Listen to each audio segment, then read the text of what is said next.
Fellas, Gary, I agree.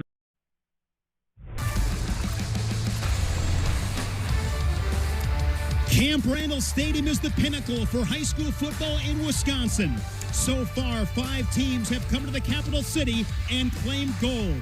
Earlier today, Monroe in Division III became the latest to achieve the feat. There is still plenty to be decided on this championship Friday, and unlike the temperature, the energy and electricity is on the rise. From Barry Alvarez Field at Camp Randall Stadium in Madison, it's the 46th WIAA Football State Championships, where today 10-3 Kettle Moraine and 12-1 West Pere battle for the Division II State Championship. Good afternoon and welcome to the broadcast. I'm Shane Sparks alongside Bill Brophy. Good matchup here in Division II. You look at Kettle Moraine, they began the season, Bill, 1-2. They play in that tough Classic 8, and their defense playing some of its best football. Yeah, don't be surprised at this club, even though they got 3 losses. You go, what are they doing here? Well, as you say, they are battle-tested. 2 of those losses were to Arrowhead and Muskego in the Classic 8. They also lost to Fond du Lac, but they've got better as the year's gone on. Gave up 84 points in their first 3 games, only 68 since. They got 4 All-State kids, and they are very robust defensively, going against the West Pere team that's got an All-State running back, Bob, and Gary will talk more about that in a minute. But remember Bryce Smith, he's the kicker. And in a game like this where defense may be the key, remember a weapon like Bryce Smith, who's 52 of 52 at extra points, could be a factor. And, of course, last night we saw plenty of snow, a very exciting game in that final game last night. Snow falling a little bit today. It's cold, but, again, exciting. 2 more games to go. Should be a fun time. Let's send it to the booth. The guys that'll call it, Bob Brainerd and Gary Ellerson. All right, thanks very much, fellas. Gary, I agree with the guys down below. You look at West Pere and you look at Kettle Moraine. The numbers, the personnel, this is pretty evenly matched. No, it really is. And I think both of these teams are very battle-tested. I think if you look at Kettle Moraine, you talk about the Classic 8, and we know top from bottom that conference is very tough. You look at West Pere, you look at their record, you look at the teams that they played, and all these guys have played great competition. So I think at the end of the day, it's going to be a really good football game. All right, Gary's a former running back here at Wisconsin and with the Green Bay Packers, so he wants to talk about the running backs. This kid is an All-Stater, Najee Mitchell. Well, I think the great thing about him is that he's elusive, and he can get the big run. He can take it to the house 90 yards if need be. And unlike what you're looking at Kettle Moraine, I think they've got about 3 guys that they can depend on. But with Najee Mitchell, you know he's getting the ball, and he's getting the ball almost at a 9% clip rate for the West Pere. And Nolan Shop. This kid, big back, All-Stater himself, Gary. A different type of running back, though, isn't he? Yeah. Well, move, get out the way. Here I come. A big truck, 18-wheeler coming through the hole. I'm running over anybody that gets in my way, and he's going to be very physical, which leads itself into the Classic 8. It's a very physical conference. You've got to be able to be in the weight room, but look at this guy. It looks a little bit like, dare I say, a big fullback, halfback. I think he can get it done. All right, there you go. The table is set. 2 All-State running backs, 2 teams that are hungry to get that state championship. D2 is on the line between the Phantoms and the Lasers. Kickoff is next. The 2022 WIAA State Football Championships are brought to you by Rural Mutual Insurance. Premiums paid here, stay here. Keep Wisconsin strong. And by the Wisconsin DOT. Buckle up, phone down, every trip, every time. It's windy, it's snowy, it's Wisconsin. Enough said. Here are our keys to the game, Gary, brought to you by the Wisconsin DOT, who remind you, buckle up, phone down, every trip, every time. Pretty simple. For West Pere, their motto all year has been grit, G-R-I-T. Well, and I think, and they never stop believing in that. And these guys, they just keep coming 100% of the time. And I think that's what you're going to see all day today. They just don't give up. And for Kettle Moraine, keep believing. They've only had 1 KM team ever make it here to state. That was in 1988 when the Lasers were state champions.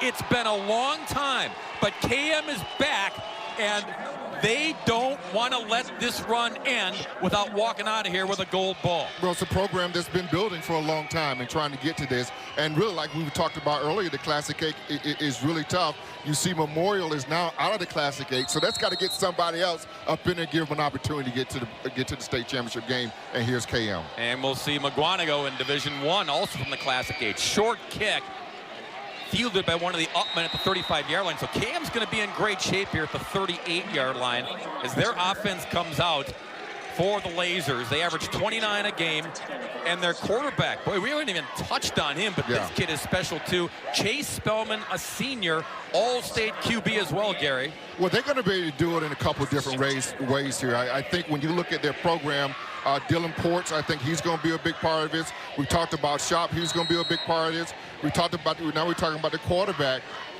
They've got a lot of good players that you've got to be pay attention to. And Drew Wagner is one of them. The receiver, an all-state receiver. This kid has blazing speed, so a lot of weapons available for Chase Spellman on 1st and 10 from the 38. The long count. And give it a shot. And still churning the pile up to the 41-yard line. A gain of 3 for Shop. Yeah, no surprise there. I'm giving it to my big back right now. Let's soften this defense up. Let's see what we can do. It's a defense, Gary, that gives up just over 11 a game. It's a 4-2-5 defense, and a lot of the stars there, you see them, including Joseph Joyner, their leading tackler.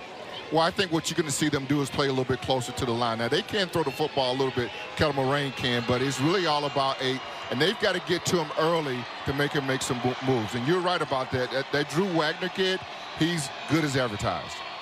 2nd down and 7. Snap it, Spellman, carry it, keep it. 2 yards shy. It's going to bring up 3rd down and 2.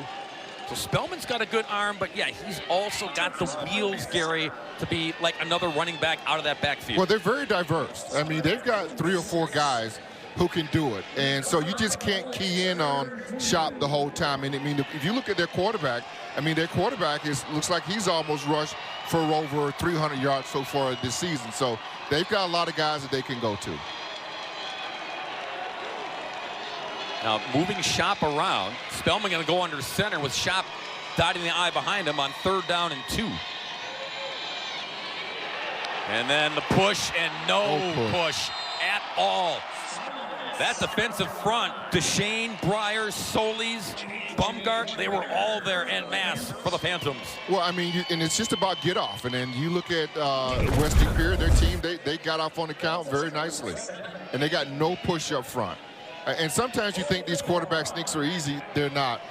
Most times, if I got a big back like Shop, I like to give it to him with a big head of steam coming. It was Shop trying to push Spellman on the backside. Now 4th down and about 1.5 yards. Offense stays out there, and Shop going direct snap.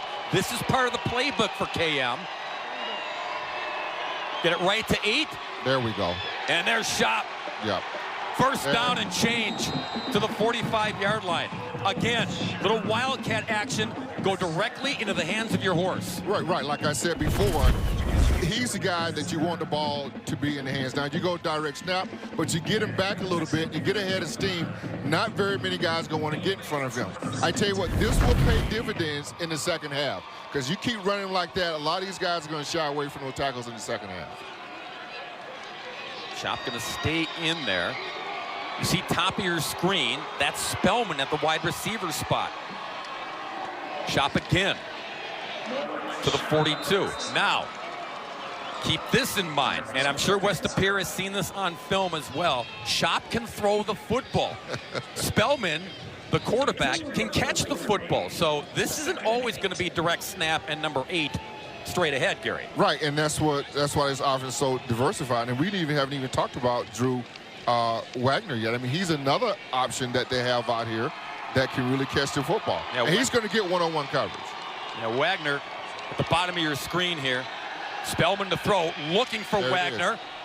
And Drew got it, tippy-toe, and inbounds at the 19-yard line. Yeah, you know, like I said before, they've got a lot of guys. So when you're running Shop and when Spellman, all those guys, you got an opportunity to come back. You're going to get single up coverage on the outside because you got so many guys inside that want to play the run. Great protection, nice throw. Wagner, 2 feet in. The All-State receiver. Just under 900 yards receiving, 9 touchdowns. He plays bigger, Gary, than his 5'10" frame. Right. No, he does. Now let's give it back to the big guy. Let's see what we got here. And Shop, direct snap time again on 1st and 10 at the 19. They're in the red zone. Shop. Nice play. Yeah, ran into his own guy. The line got pushed because of West Pere there, Gary. Yeah, they got penetration there away from the play. He came out.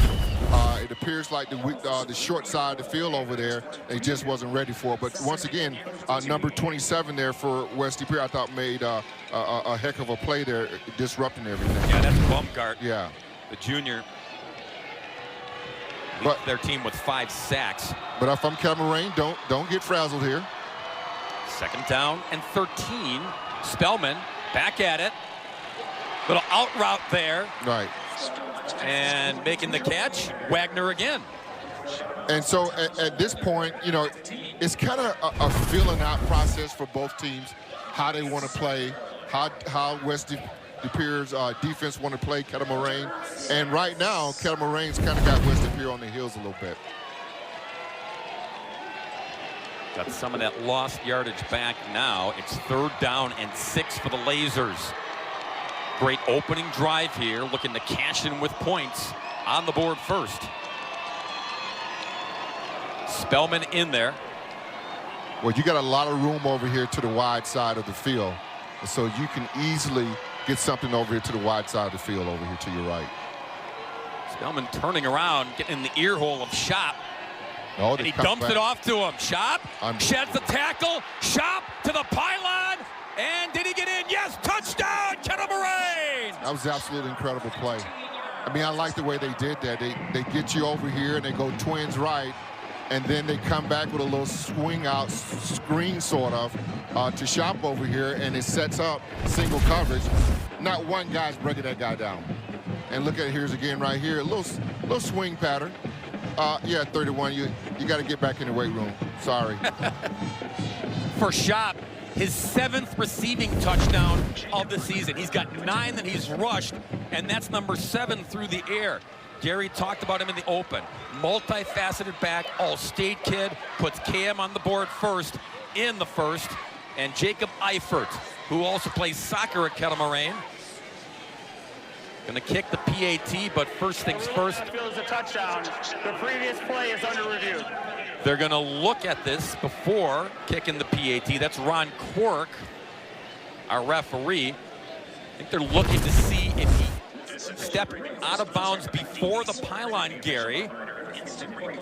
Oh, he's out. Maybe right here. Yeah, right there. He's That's out. the question. Yeah. You see the pebbles come up. Yeah. Well, we can get a better view, but it appears here that the heel could have been out of bounds. Yeah. Left foot in there on the goal line and ball over. And yes, we do have replay here at the state finals. Wow, this is pretty good. Oh, it's replay. big time. High school? Big time. Wisconsin? Initiated upstairs, and then downstairs they will signal. And then Ron Quirk, again, the referee, he and his crew from Southeast Wisconsin, they'll go down and take a peek, and they're in conference with the officials upstairs here as well. So again, looking to see, the question is going to be, was that left foot stepping out of bounds at the 2-yard line before he crossed? All the excitement, and then we had to say, then we hold the phone. We got to slow it down. Yeah, that's right. Right. Slow your roll. Gee, is that how that? A little bit. A little bit, yeah. Doesn't Shop remind you a little bit of Mike Allstott from the Tampa Bay Buccaneers? Good call. Former Purdue. Yes, Boilermaker. Yeah. Doesn't he look like that a little bit? Really does. Little fullback, little halfback, little tight end. And we're going to see him at the linebacker spot on defense. He plays linebacker like you've seen on this opening drive. Another look here. Watch the 2-yard line. Oh. See a little green there. That's a little green there. I think that's a touchdown. Well, Ron Quirk's going to decide things. And Now he's going back to the headset. He walked away.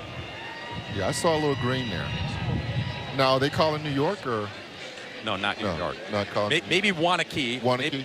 Maybe Lake Geneva. Okay. Yeah. All right. But we're not that big time. All right. Now here's Ron with the call. Here we go. After review, the play has been overturned. Oh. The running back stepped out of bounds at the 2-yard line. It'll be first and goal, Kettle Moraine at the 2. All right. So indeed, we slow our roll a little bit here. So no touchdown yet for Shop on the receiving end. But KM does get the football, first and goal at the 2. Who gets the football now? Kettle Moraine. I understand, but who are they gonna give it to? Shop. You're calling it? Yeah. Come on. Okay. Come on, Shop. Let's go. Running backs need that affirmation, right? It's like I didn't get it there. Give it to me here. I see what you're doing. It's Spellman going under center here. Okay. Shop behind him. Oh, he's at fullback. On first and goal. Shop. Runs nice into a wall. Man, was he met by black jerseys. Yes. I think 50 got in there first. That's Christian Solis. And for them also, that was number 8, Joseph Joyner for them. Yeah, Joyner's their leading tackler. Yeah, he got up in there. So and Joyner looked like he's only like $150, but I like where he stuck his nose up in there. Loss of 2 back to the 4-yard line. Second and goal. Let's go, Shop, one more time. Direct snap to him. There he is. And lost the football. And the officials come in and say down by contact short of the goal line. So it's going to be third and goal. Ooh, a break there actually, Gary, because coughs up the football. Phantoms almost recover this. But yes, Yeah, the down bounce, by contact. Yeah, the bounce there, and then the ball pops out. Well, the ground can't cause a fumble. And then actually Drew Wagner was there to recover it. Right. But it's third and goal. Spellman under center. Push. No. Football up and over. Yes, touchdown. Spellman with the reach over. The ball popped loose, but the officials said he crossed the plane before it was poked away. And that's what Ron Quirk says. Touchdown, Kettle Moraine. Yeah, a lot of people don't understand that, right? Is if the nose of the ball get over, he has to have control of it. And that's what you'll be looking for if they want to replay this. Did he actually have control? And I believe that he did right there. Then he gets knocked out on his way back. Yeah. 2 hands on the football. Right. Up and over, and then defense pokes it away. Ron Quirk, officials both come running in, signaling the touchdown. All right, KM. Took them longer than originally. But now Jacob Eifert, the soccer player, to tack on one more. And the kick is good. Opening drive, almost half of the first quarter, chewed up by KM. 5:22, 62 yards, 12 plays. Lasers score first here at State.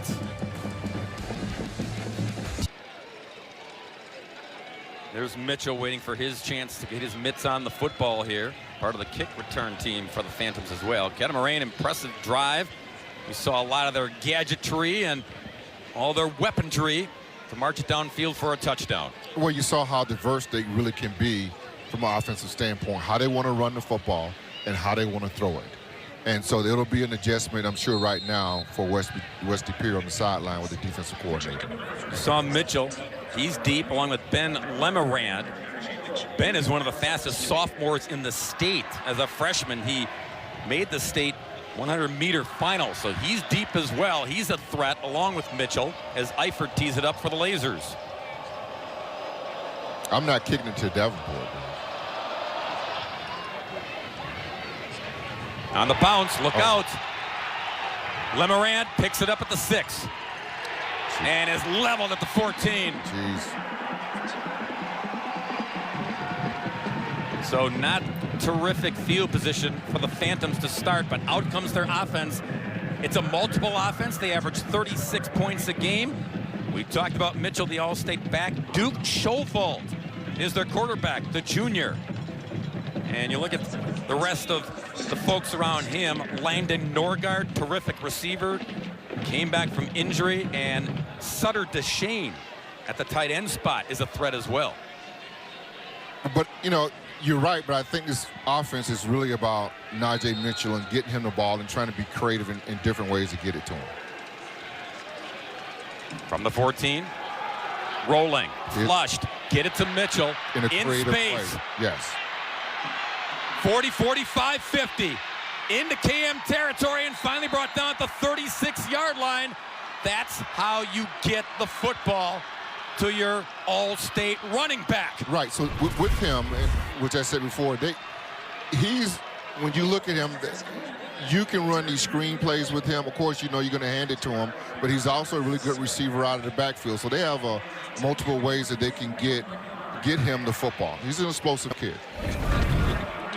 50 yards on their first play from scrimmage. In Kettle Moraine territory at the 36. 1st and 10, Phantoms.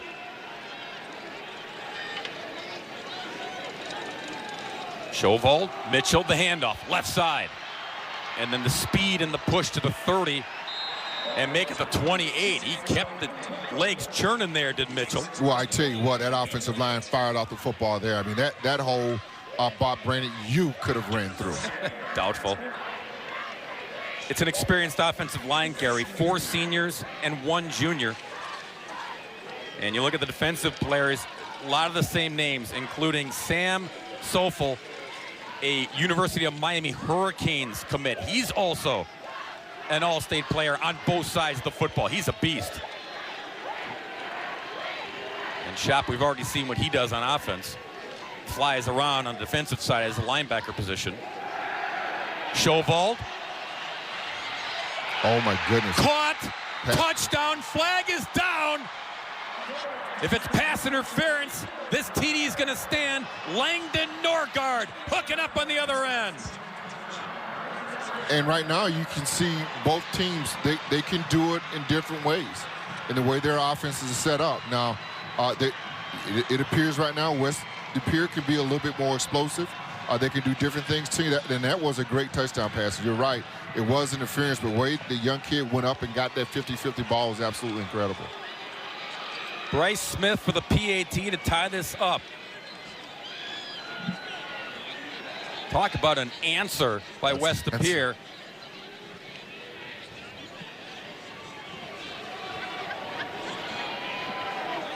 And Ron Quirk's looking over at the sideline. They just Pass interference.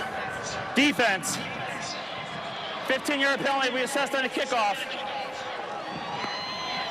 But the refs are getting a workout down there, looks like. Aren't they, though? It's pretty fast. And, yeah, they're already winded. Yeah. Trying to keep up with these two offenses. Yeah, they're moving.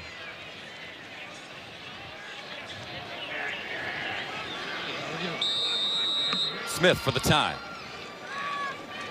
Perfect on extra points this year and stays that way, even at 7. You want to know how quick the Phantoms answered? How 3 quick? plays, 86 yards, and $116. That's how quick, partner. First quarter, we are off and running here. 7 apiece between the Lasers and the Phantoms.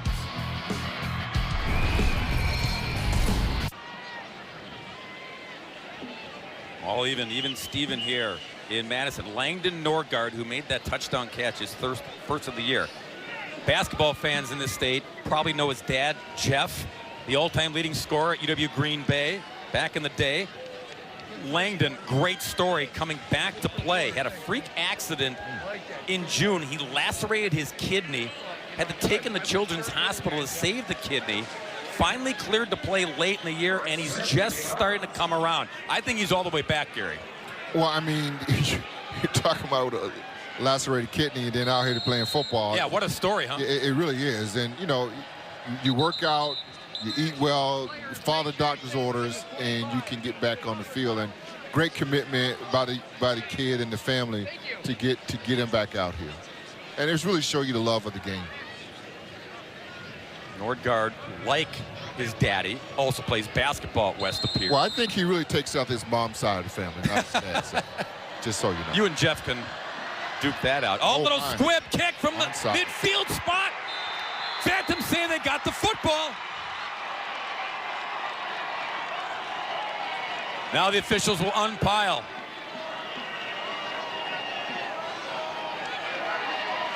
And Laser's body language will tell you it's west of Pere ball.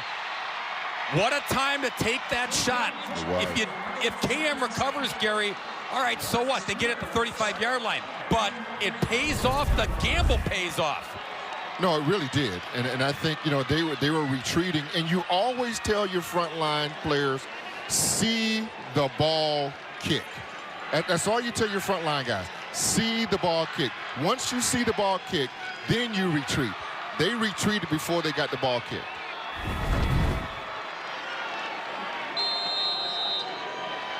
So offense right back at it, 34-yard line of Kettle Moraine. Schovold swings it out to the sideline. And that's going to be a gain of about 5 or so. Again, Mitchell using him out of the backfield. And that's what they can do because he's so diverse. I mean, he's a guy that you can do a lot of different things with. Screen, draw. You can get him out in pass patterns. This is a very diverse offense too with Westy Pere, but they do it in a different way that Kettle Moraine does it. Kettle Moraine want to pound you a little bit more with their offense. These guys here can do a little bit more in space with their players. 2nd down and 4. Schovold under center. A little jet sweep action here. Trying to get to the edge. Nice play. And nothing doing. Yet Noah Height was in hot pursuit. Number 3, the drag down for the tackle. Right, what you're telling your kids is contain. Be wide as the widest, get outside, get that shoulder down, and you can see where he comes up here and really make a great play. And that's the way to widen that thing out. I mean, they got some yards on that, but it could have been worse. Noah Height, his coach, Matt McDonald, says he's sort of underrated because the other studs get all the headlines, but you saw Noah, he makes big plays for that defense for the Lasers. 3rd down and 4. They're looking for another big one here. Schovold rolling. Wide open. Got his man for the 1st down and banged out of bounds at the 20-yard line. That's Ryder Lesage, 1st down Phantoms. Very difficult to roll left with a right-handed quarterback and put it right on the numbers. It's a great route, too. They got a great-looking offense, Westy Pere does. Lesage, their leading receiver, 700 yards plus, 6 touchdowns on the season. He gives him the 1st down here at the 20. Go back to Mitchell on the ground, and he's stoned maybe a yard. Blasted at the line of scrimmage by Jonathan Zobiak. Well, I mean, you're going to get that, you know, sometimes, but, you know, you got to give them the window dressing. And I think Westy Pere is doing a good job of the motion, running plays that look like other plays off of pass plays. And so it'll get kind of confusing for them in a little while.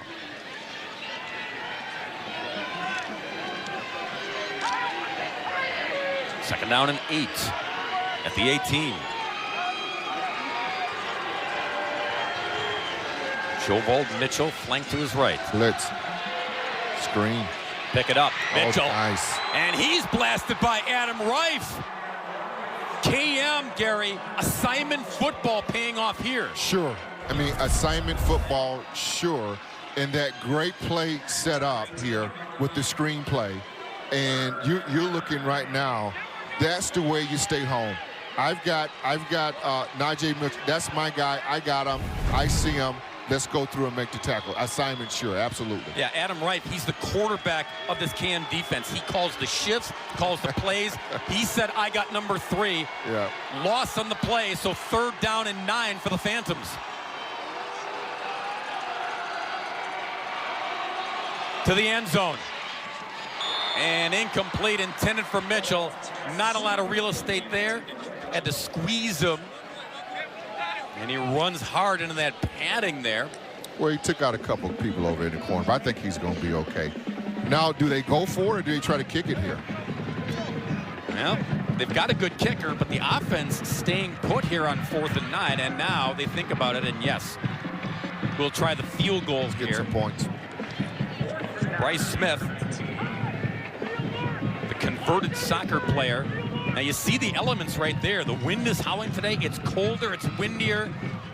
And the Snowflakes have picked up here in Division II. They're going to tee this up at the 26-yard line, so 36-yard field goal try. I'm hauling fake here. Watch the fake.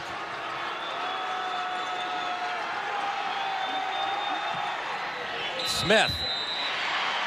He got it. Nice. From 36. Nice. And west of Pere.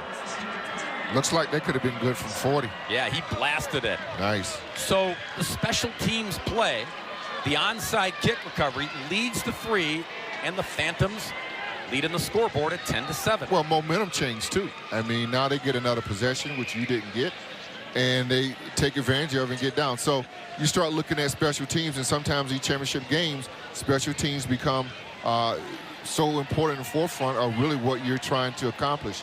And you got to be able to win all 3 phases of the game. I tell you what, I mean, that was a good, gutsy call by Western Pere and their coaching staff. They must have seen something, and let's go back and try to get his onside kick.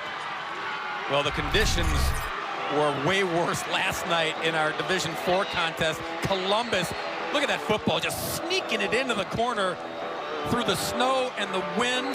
That was the go-ahead field goal, and the Cardinals went on to hold on and upset previously unbeaten Waukesha Catholic Memorial. What a wild one that was last night. All right, on the kickoff, the run-up taken at the 9-yard line. This is Shop. Tough dude to bring down. And the Phantoms finally do it at the 24-yard line. Matt McDonald is the head coach at Kettle Moraine. His 4th season. What a job he has done. He's also the offensive coordinator. He says the buck stops here on calling the plays. He's got a lot of weapons at his disposal. No, and they really do. I mean, they do it in a lot of different ways. It feels like it's going to be power football with Shop and try to get him going in different ways. Now they got a receiver in Wagner. They can throw it as well. But they want to lead with Shop, obviously. Nolan's in there, flank to the left of Spellman. Shotgun here on 1st and 10. Give it to Shop. Push off the right side. And then Nolan just keeps moving the pile. It's rugby, folks. First down. It's a scrum. And that's the way you keep your legs moving. Keep driving, keep pushing the pile, be consistent. Big guys up front are doing well. I mean, they're coming off the football, and we've got everything going to our right side. Everybody's sealing off. You've got Shop here. Just keep moving, keep moving. You got your O-line still with you, pushing the pile. You had Peter Garvin, the tight end. He comes in, swings around, provides another block for Shop out front. Gain of 10 when it's all said and done. Now, last time we saw this formation, they ran a little swing pass to Shop over here to the right side. Let's see what they do here. 1st and 10 from the 35. Spellman. Yes. Calls his own number to the 42. Good run there on 1st down. When you get big chunkage on 1st down, Gary, that gives the playbook a lot more opens. You're absolutely right. Opens it up. But if I'm them, let's just stay on the ground. Let's just keep it going here. They really hadn't been able to stop the running game from Kettle Moraine yet. So gain of 7 by Spellman. This kid, when he was a sophomore, was getting all kinds of Division I looks at quarterback, including Wisconsin. Then he suffered an arm injury. The interest has cooled, but he's a tough kid, and he wants to play college football. He will somewhere. Shop banging off of bodies close to midfield. He's got the 1st down. And almost always, most running backs are taught, there's going to be a guy that's unblocked. That's your guy. They had an unblocked man here, and you see Shop. You got to make that tackle, but Shop's is just a little bit better. We're not going to be able to block everybody, but you got to be able to make somebody miss. And I think you'll see this from Shop all night long. We can't get them all, but you got to get one big fella. Also of note for Kettle Moraine, Mason Reynolds, Sam Noel, and Drew Wagner. That's your receiving core. These guys are taught to block and be tough on the edge because Shop might be coming in your neighborhood. From the 49, 1st and 10, Spellman's going to move Shop in that slot position. Chase time in the pocket. Throws over the middle. He's got Shop. Climbs the ladder and makes the catch. Gary, he was wide open. The throw was high, but the athleticism brought it down. Yeah, they got to get him out. He's got to get some water. He's tired. I mean, you can only run the big horse so much. Come on out, Ace. Come on to the sideline, Ace. So here's what you got here. Basically, your quarterback saw the look. It was a run play, which I feel like he audible out of it and got the best look. Well, number 8's going to get that breather you mentioned. Yeah. That's the end of the first quarter here in Madison. What a quarter it's been. Phantoms 10, Lasers 7, quarter number 2. When we return, you're watching the WIAA State Football Championships on Bally Sports Wisconsin. The 2022 WIAA State Football Championships are brought to you by Cousin Subs, we believe in better. And by Cobussin Buses, now hiring school bus drivers, family pride in every ride. And by Menards, save big money at Menards on all your home improvement needs. The beginning of quarter number 2 here at the camp in Madison. Kettle Moraine on the move. 1st and 10 at the 26-yard line. There's been a lot of Spellman and a lot of Shop on offense. Spellman 4 for 4 for 69 yards through the air, and Shop 29 yards on the ground, 38 receiving. Piling up big numbers the first 12 minutes of play. Spellman trying to add to the end zone. Nope, to the 5. Came up short, but pass complete to Drew Wagner. That was actually better, Gary, on the curl. He was able to get separation late. Yeah, and what they're doing is they're shading, it feels like a safety now to Wagner's side, but they're giving him the outside release. Basically, they're giving him that sideline route really all day long. If I'm going to shade that safety over, I'm going to have really my corner jump outside and force him inside to my safety and not give him that sideline route over there. The KM guys call Drew Wagner the cheat code, the golden retriever. He's dangerous in space. Even with little space, he makes plays. So 1st and goal, Kettle Moraine at the 7. Empty backfield here for Spellman. And straight ahead goes Chase. Down to the 3-yard line. Yeah, just stay with what's been working. I mean, it's really about their offensive line up front. Kettle Moraine is just coming off the football. And that's why you're getting all these big chunk yards. And that's why it feels like these running backs are running 2 or 3 yards before anyone touches them. Now, Westy Pere, last time we saw them, they got a little stout down here inside the 5. They will try to perform that act again. 2nd and goal from the 4. Shop flank to the left of Spellman here. Give it to him. Nolan to the 1. It'll be 3rd and goal. Well, now, if you're West Pere and you're keying on that backfield, pick your poison. Do we key on Spellman, the quarterback? Do we key on Shop, the running back? You're right. Take your poison. And really right now, Kettle Moraine is in a good rhythm within their offense. The playbook is really wide open, but it's really about Shop right now for me on the 1-inch line. I'm going to let him have the football here. Inside the 1 I think on 3rd and goal. Shop is going to go shotgun here. Get it right, Gary. Direct snap to number 8. Shop, try and stop me. He's in. He's in. Touchdown. Nolan Shop from a yard out. Got over the pile. Officials signal. Will make sure they don't need to look at this while you look at it. Yeah, right there, that last little bit. What is the record for most carries in the state championship game? Oh, that's Statman Jeff. You got to ask him, and ask nicely, Gary. Because if I'm Kettle Moraine, I'm trying to figure out how to get Shop that record today. And a state championship, right? on top of that. Gave Jeff an assignment. What did Jeff say? Jacob Eifert for the PAT, and Kettle Moraine 37. makes it 14-10. 37 carries the record. Do we know by who? Got a long way to go, partner. Long way to go. Hey, let's bring in the Hall of Fame coach who coached for many years at Madison Edgewood, Al Minard. Al, you got to be impressed by both offenses here so far. You know, you come into game with shot plays designed and what you think is going to work. It's like the script offensively is working really well with the diversification. You know, they had the nice little seam route there to help set up this thing. And again, 2 great catches, one by each team.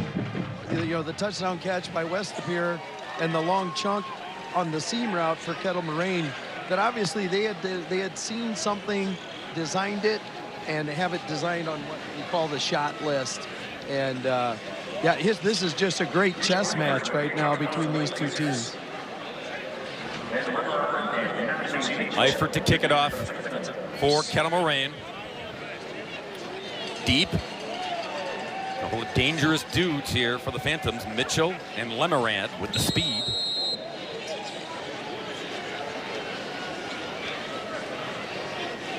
So the Lasers flustered when they were victimized by the onside kick leading to the go-ahead field goal, but they answered. And what an answer. 8 plays, 76 yards, and a touchdown.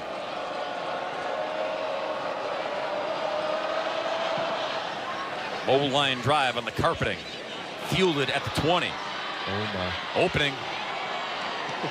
And it closes, but a good return. Yes. Good starting point for the offense at the 40-yard line. That was Andrew Bumgart on the return. Yeah, good, hard, tough run by Andrew, and he sets himself up for good field position here. And you're right. This has been a great chess match so far, and what I like about it is both offenses are different, and they do it in different ways.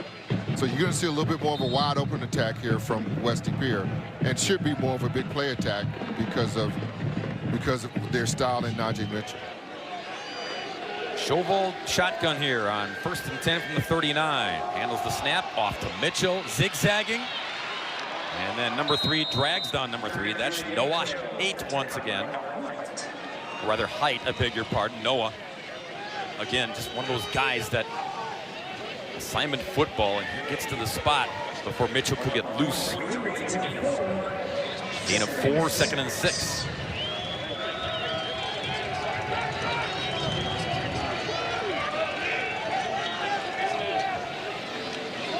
Mitchell again, little inside draw. And comes up a yard shy at the 48-yard line. Going to be 3rd down and 1. I tell you what, both of these teams' offensive line are playing well. I mean, both these guys are coming off the football. I mean, these guys are running a couple yards, 2-3 yards before they get even touch. Yeah, for the Phantoms, the 4 seniors, Matt Danon, Connor Hirth, Ben Schmidt, Paul Kirsten, and the junior left guard is Langdon Deshane. It's an experienced offensive line. Been a huge key for their run to the state championship in 2022. 3rd down and 1 here. Chauvel under center. Mitchell. Look at that. And Noah Haight hanging on for dear life to bring him down. But the 1st down, mission accomplished. Into KM territory at the 49-yard line. And that's really all you want to do is get the 1st down. Keep the chains moving. And I think he's trying to break it outside to get a bigger play, but gets the 1st down first. Man, he hits that hole quick. He's quick as a hiccup. No, I mean, you see all the good blocking that you got up here up front. And maybe you could have kept it to the inside, but still you get the 1st down first and still trying to get the big play. And I love Haight just hanging on there and just kept pushing him until he finally got him out of bounds. Avoided the bigger play after making the run. Nice. Little slant there, and that's a 1st down. Catch by Langdon Nordgaard again. Told you his story. He's got the touchdown for the Phantoms here in the 1st quarter. Nice tall receiver, good target. I mean, when you're running slants with a guy that tall, I mean, you can put it just about anywhere in his catch radius. He goes up and get it. High points. It's almost like getting a rebound. Which is what he does in a couple weeks. He's 6'4", 180. Yeah, that's a good target. Good salad out of that helmet, too. Good curls First and 10 at the 38. High snap, Chauvel pulled it down. Mitchell, look out! Space for Mitchell. Flag comes in. Coming back. Yeah, it's coming back, Gary. You're right. There was a hold, which is probably what sprung Mitchell for the big gain. But Ron Quirk going to yank this one back on West Pere. I think they were holding shop here on this particular play in order to get the big run that they got. Holding. Number 51, the offense. 10 yards from the spot of the foul. Repeat first down. That's Connor Hurth, the center. Wipes out this big run. Let me see here. Right there, yes. Well, yeah, 5 he's holding, I'm sorry, for Kettle Moraine.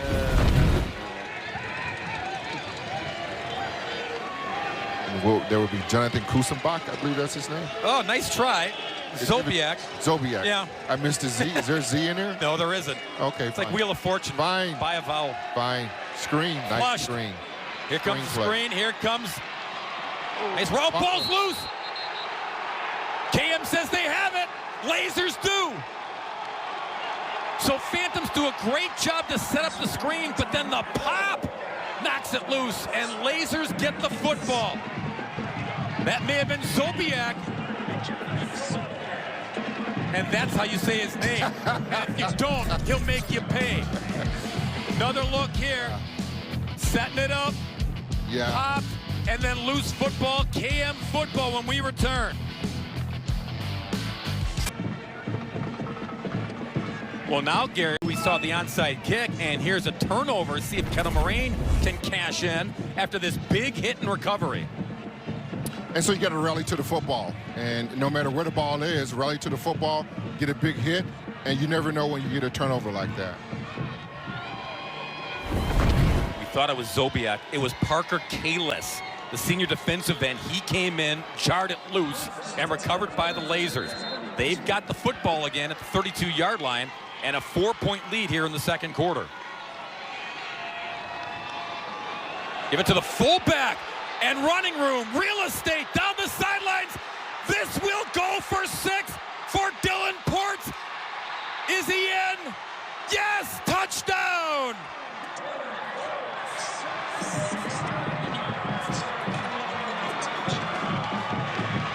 So, you know, when you go back and you look at this play, I mean, it was just a great design. Kettle Moraine had been setting them up all game long with a lot of stuff up the middle, and then they outflank them. They get them on the outside, and you get these good blocks here out on the outside to spring them out for this nice, long touchdown run. And just a great job play calling by Kettle Moraine. 68 yards on the touchdown run by Dylan Ports, his 9th rushing touchdown of the season. Here's how that plays out, Gary. When Shop lines up in that H-back spot, they put Ports in the backfield. And so they're looking at 8, right? They forgot about number 12, and the Lasers made him pay. Well, right, because you're sucking up inside all the time. And now they come out and they do something a little bit different for you. That's how diverse this offense can be. My goodness, explosive plays all over the football field. Dylan Ports taking it to the house here in Madison. KM lead is now 11. There's the big man on campus in Wales, Dylan Ports, who, with the long touchdown run. He's 6 feet 200, Gary, and his head coach Matt McDonald says he's our future bell cow in the backfield. Well, if you're looking at size, it's just from the eye test here, Kettle Moraine feels like they're the bigger team. And so what they've got to continue to do is just play their brand of football. Just got to keep leaning on West Pere. West Pere is going to have to be able to get chunk plays, big plays, explosive plays, spread Kettle Moraine out and make them work in space. Eifert to boot it away again. They've avoided Mitchell and Lemarand, the two speedsters standing at the 5-yard line.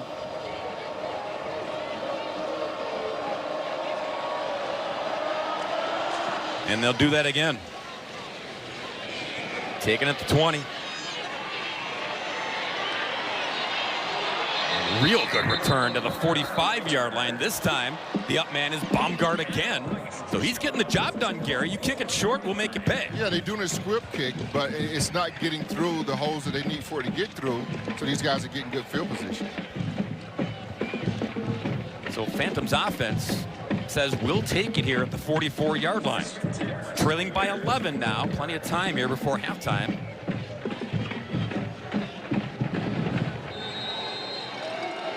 Schovold shotgun. Mitchell behind him on 1st and 10.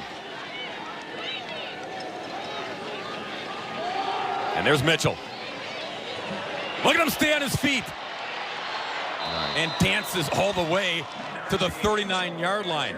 That's the strength, the athleticism, the burst all in one, Gary. Yeah, he's got great balance. He's got great feet, great center of gravity. And he's very shifty. He can open. I mean, you look at him in space, and he's very slippery. Not the biggest kid in the world, but very slippery.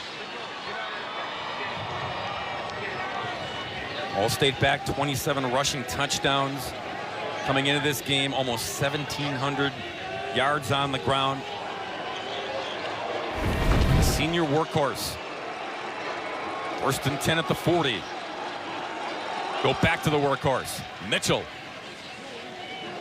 And again, gets 5, almost 6 yards in this first down carry. You know, they're giving you this motion. And the reason why a lot of teams give you motion is to get your defense moving right or left to one side or the other, which gives the offensive line better angles to get these blocks. And I think that's what you're seeing. And then their stack plays off of those motion plays. As you refer to it, the eye candy, right? Give them the eye candy. 8 carries, 49 yards. And the catches out of the backfield have been huge chunk plays as well. 2nd down and 4. Looking to throw. Schovold flushed. It's batted away. Knocked away by Nolan Shop. Yeah, he's All-State on the defensive side as well, Gary. Are you kidding me? Not kidding. He can do it everything. He does. Do it all. That's why he got the accolades. The kid is special. And you see him. Let's contain. Contain. Keeps the quarterback in the pocket. There's nothing there. And then gets his paw on the football as well. Leads this Kettle Moraine team in tackles coming in. He had over 100 this season. His coach says he doesn't stay blocked. He's always moving. The motor is always moving to shed that blocker. And now 3rd down and 4. Schovold stepping up, throwing, and man open, catch and carry for a 1st down. Wrestled out of bounds at the 18-yard line. That's Lemerad. We talked about his speed. He used it there, Gary, to get the opening. When you talk about this team, how does this work? Well, it starts up front. Offensive line. He's got all day to throw the ball. When you're running a crossing route from the other side of the field, you've got to have time in the pocket to get this, to make that work, and that's what you saw with this offensive line. And you saw Lemerad, just a blur, cut across your screen. Use that speed to get the separation. And they're into the red zone here. 18-yard line. Phantoms trying to answer again and get closer here before halftime.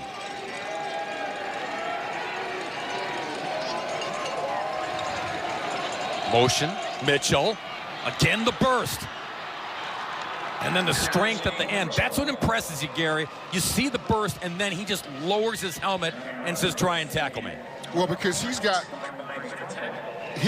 what I call that right now speed. The ruling on the field was the runner was down by contact. You're right, very explosive right now. And he can get through the hole very quick, and he can make himself small. And then he's strong enough to run behind his pass. You saw all of that on that carry there for 9. 2nd and 1 from the 9. Now this is Mitchell going direct snap. Up. Look out. Down he goes. Tackle made by Sam Sofel.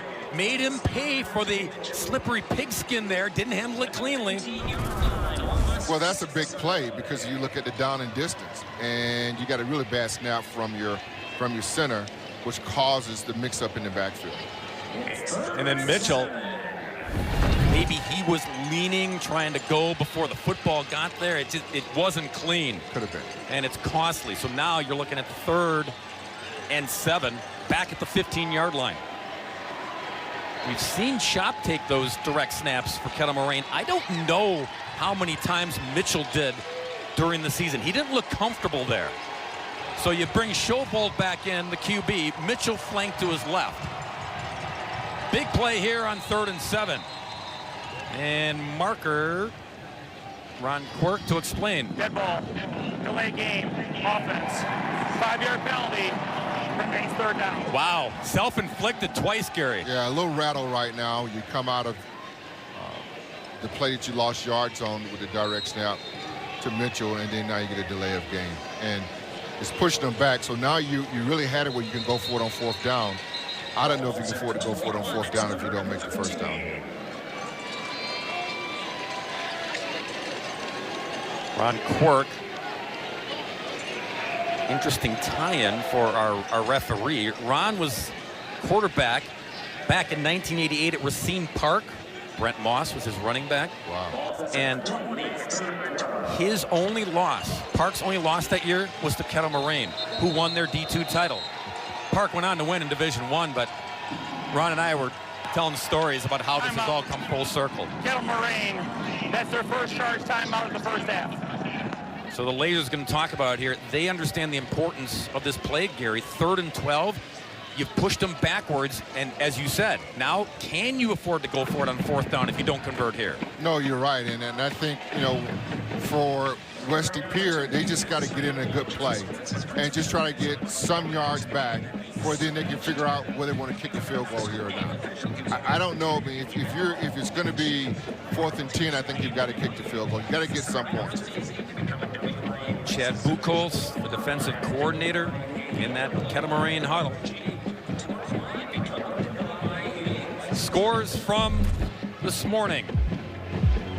It was the Cheesemakers. All cheese all the time in Division III. Been a while since they've won a state title. They won it convincingly over West Salem. And then under the lights tonight, 4 p.m. kickoff, another classic 8 team, McGuanago taking on Kimberly. That's a great matchup. McGuanago, only loss of the year, Gary, came against these Lasers. Yeah. You know, if you look at that Classic 8, those top 3 teams pretty much beat each other up. That'd be Muskego, Kettle Moraine, McGuanago. Throw Arrowhead in there too, right? Yes, you can. Flushed. Schobold stays alive, but then incomplete. The pressure came from Zobiak. He turned himself loose, and he almost got the sack, but he disrupted Duke enough to get the incompletion. Now, there is a marker down at the 18-yard line. Zobiak, like, shot out of a cannon, Gary. Yeah, he did, and I think that's what you got to have contained with this quarterback. He's very agile. Illegal formation against the offense. That penalty is declined. 4th down. Yeah, your KM, you decline that. Yeah. You want him to kick here. Don't give him another play. So the Phantoms will try to tack on 3 with Bryce Smith. 37-yard try to make this an 8-point contest. No. Low snap, low kick. Laser might have got a piece of it. It was ugly for the Phantoms. Well, the last 4 plays was ugly for the Phantoms, and it just kind of imploded on you. I mean, they had great success moving football down the field, and sometimes teams offensively get themselves in a little rut, and I think that's what happened just here with them. The last 4 plays, they just came unhinged. Now, defensively, they got to get themselves back going again, because you know what you're going to see here from Kettle Moraine. Yeah, great point, Gary. A lot of negative plays. Once they got it down inside the 10, it was backward, it was penalties, and then a bad boot there. Nothing to show for it. So Lasers take over at the 20-yard line, leading by 11. 1st and 10.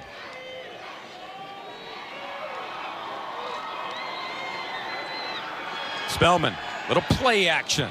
Sideline toss, and just out of the reach of Sam Noel. So it appears the quarterback looks over at one here and sees that he's got single-up man coverage on the sideline. And let's just try to see if we can get him a little route over here to get a chunk play. Second down and 10. Noel, another senior receiver. He's got good speed as well. And I mentioned before, Cam, they teach these blockers because you have that big back and Spellman running a lot. They need the receivers to be cognizant of blocking on the edge. Chase under center here. Now retreats. Nolan Shop in the slot. And Spellman. Quarterback draw. Got a couple. Going to be third down and long, Gary. Yeah, and they're tightening up a little bit right now, Westy Pere. And, you know, you take that first down shot, right? And then you come back and run the football. You just don't get what you need. And now let's see how creative they'll be here on third down. Normally they had been going with Wagner here on the outside to get like a little corner route here on the sideline. Yeah, he's been so good. And Drew's got, I don't know the all-state resume, but the speed as well. So if he gives you a hitch and then takes off, it could be good night. Spellman changing the play here on 3rd and 8. Chase pressure on the outside and throw almost intercepted. Shane Kempen got his mitts on it downfield. Ooh, a lot of traffic downfield, Gary. It's 4th down. Well, you know what? And I think when you go back and look at this replay here, he had a guy open here on the right-hand side. Is that Wagner over here? That's right? Noel. That's Noel. Yeah. I thought I saw him would have came here to the outside, but really for Kettle Moraine, they really had no wasted series. This was a wasted series for them. The first down play they got behind and that hurt them. Look who's punting too. Nolan Shop. Why not? Sells popcorn too in halftime. Back to take this punt, Carter Schmidt, who's got good hands. And he waves everybody off. Ball will die at the 38-yard line. That's KM's first possession of the game, Gary, without scoring a touchdown. They've found the promised land every time they touch it until then. So give credit to the West Pere defense. They get the big stop and still time here before halftime. Right, they got to feel good about this, West Pere does. No harm, no foul, although they would have liked points the last time they were down there, but they still got plenty of time on the clock to get some points on the board before halftime. Yeah, indeed, and 3 timeouts as well. 1st and 10 at the 38. Shovald. And a little screen.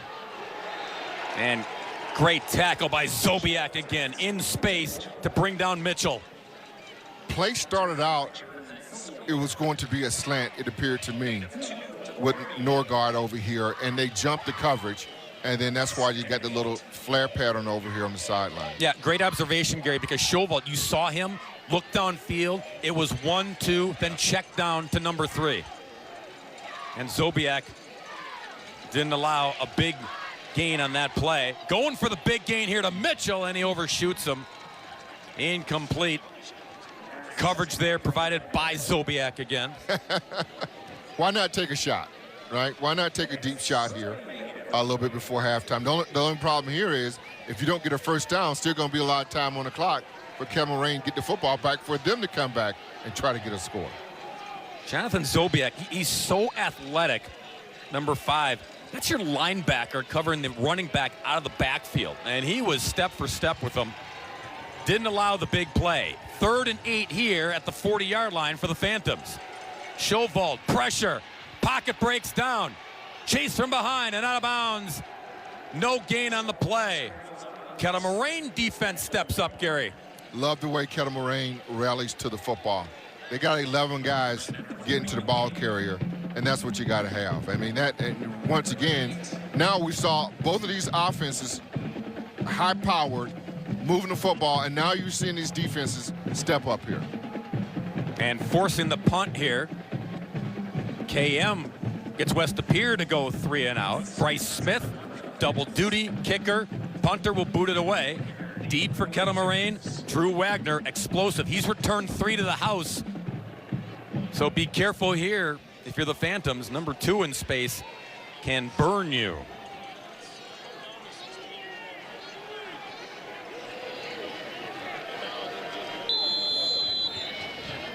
And timeout call before the boot. Timeout, west to Pere. That is their first charge timeout of the first half. So the wind, we've seen it swirling with the snowflakes, Gary. But what you played here, yeah. I mean, you know how it can change directions. You can think it's going one way and then it's going the other way. Well, it really can, and I think they take the time out because they want to make sure they got everybody blocked up. This would be a perfect opportunity to get a punt blocked here in this type of situation with this much time left here before halftime. So they got to make sure all their blocking assignments are sure. And then maybe they're thinking what you just talked about with Wagner. Do we want to kick it to him? Do we kick it away?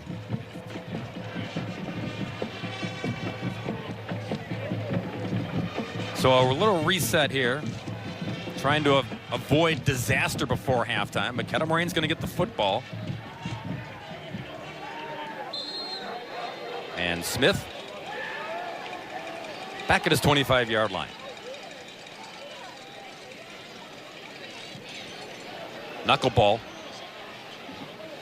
Wagner on the bounce at the 21. And then Drew gets hit.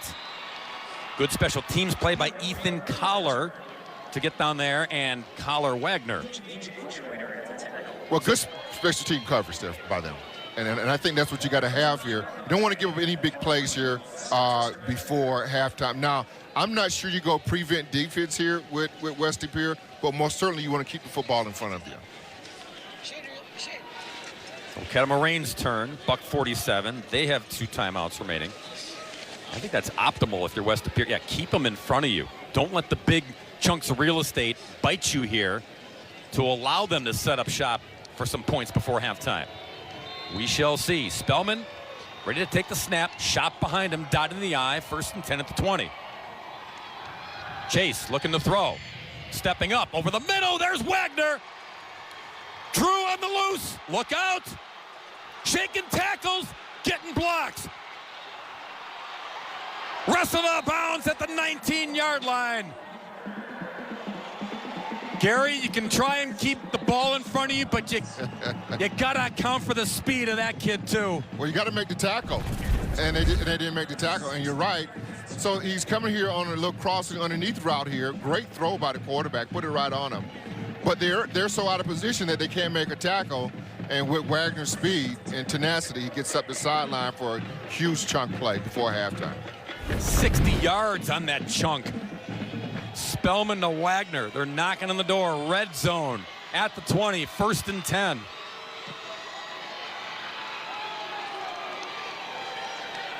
Spellman, little shimmy, shaken, throwing, and skids it incomplete. And, you know, for Spellman, you look at him, he's breaking outside, and he's trying to throw the Cardinal sand ball back to the inside. That was the old Mike Holmgren, no, don't throw that ball far back inside. And, of course, we all know the end of the story is Brett threw it anyway, right? Absolutely. Intended for Peter Garvin, the tight end. It'll be 2nd down and 10. But I get what Spellman's thinking there, Gary. He's going for the jugular right there after the big play to Wagner.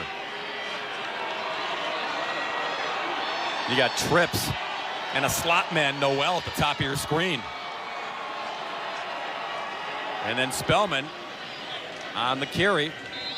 Only a game of 2. They tried to get the Phantoms to bite. Cover all those receivers at the top. Leave the bottom open for me. Well, they're trying to get X number of men out of the box to try to lighten the load so they can get the blocking assignment that they need. Just didn't work. Good job by the Phantoms up front. Clock running. 3rd and 8 for Kettle Moraine.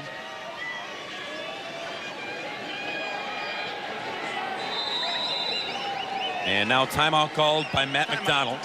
Kettle Moraine, that is their 2nd charge timeout of the first half. So they're going to talk about it with 54 ticks to go. So if I'm Kettle Moraine coaches, I'm saying, hey guys, we're in field goal range. Let's get points. Let's not turn the football over. Make sure we got something sure here. If you're West Pere, you're going, guys, come on, nothing behind us. If we're going to give up anything, it's going to be 3. Let's try to keep them from getting 6 here. Let's minimize the damage.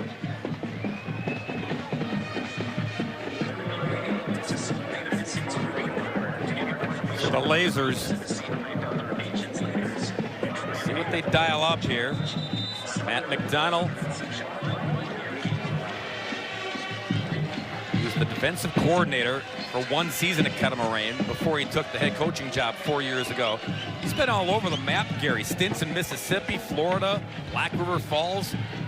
But back home, when you talk about the opening, this has been a slow burn and a slow build in the Classic 8 for the Lasers, and they're paying it off in 2022, trying to pay off this drive on 3rd and 8. Spellman over the middle, and it's knocked down. Good defense there by the Phantoms. Nice play. Way to break on the ball there, which they didn't have last time. And it was a pretty good throw, too. And you see this, just a great breakup. Way to break on the ball there. Yeah, Thomas Mudd. It was intended for Mason Reynolds, so black 11 beats white 11 on the play, brings up 4th down. And now the field goal. Eifert, 4 of 5 on the season. His longest is 47. Kettle Moraine, that is their 3rd and final timeout of the first half. So they're trying to get 3 more here before halftime. Again, Jacob also plays soccer at Kettle Moraine, so he's got a good leg. Trying to get 3 here and extend the lead to plus 14.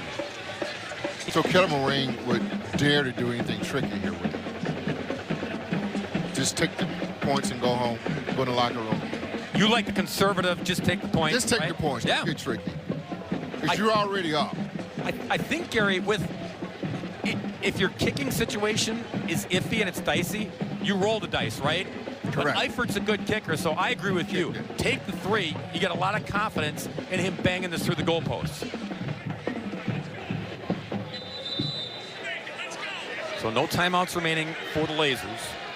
West Pere, you see, has 2 remaining, but going to have under a minute left when they get the football here after the results of the field goal try.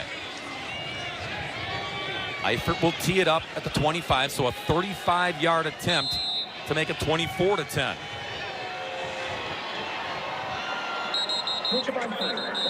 And now we're going to do this.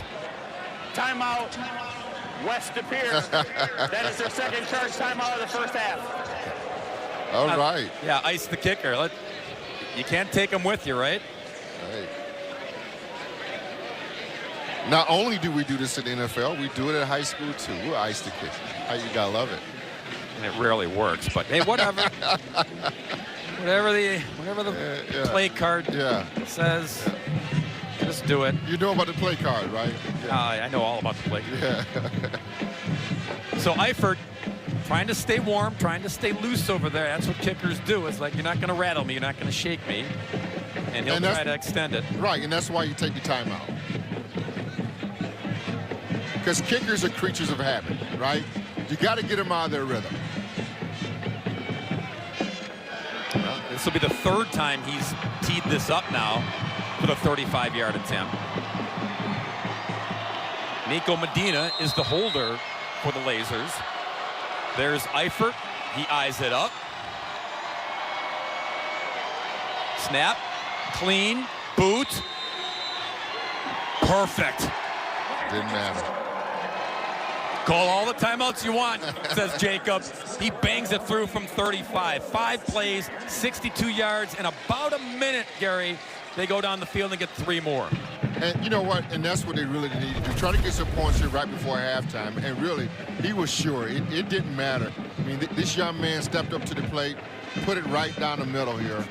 And for Kettle Moraine, that gives them 24. And you look at West Pere, they're sitting over there on that 10. Now, if you're thinking that West Pere is done, don't think that they are, because they've been getting good field position here on the kickoffs. Kettle Moraine's only squib kicking it, and they're getting it back at their 45. With 45 to play, West Pere, see if they have enough time to try to get points before halftime. They do get the football to start the second half. So we'll see what the Lasers do here. As Gary pointed out, it's been squib kick, but nothing deep. They're avoiding Mitchell and Lemoran, who are stationed deep. There's Ben.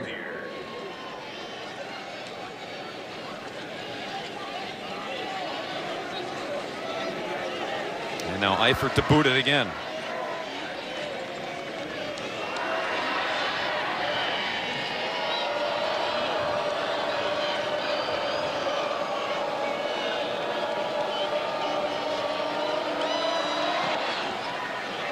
This one fielded at the 19.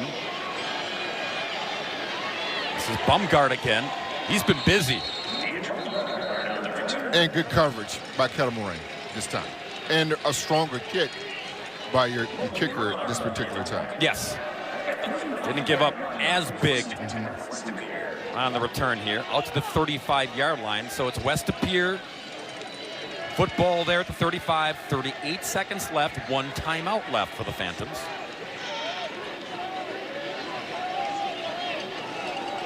Duke Schovold, the quarterback.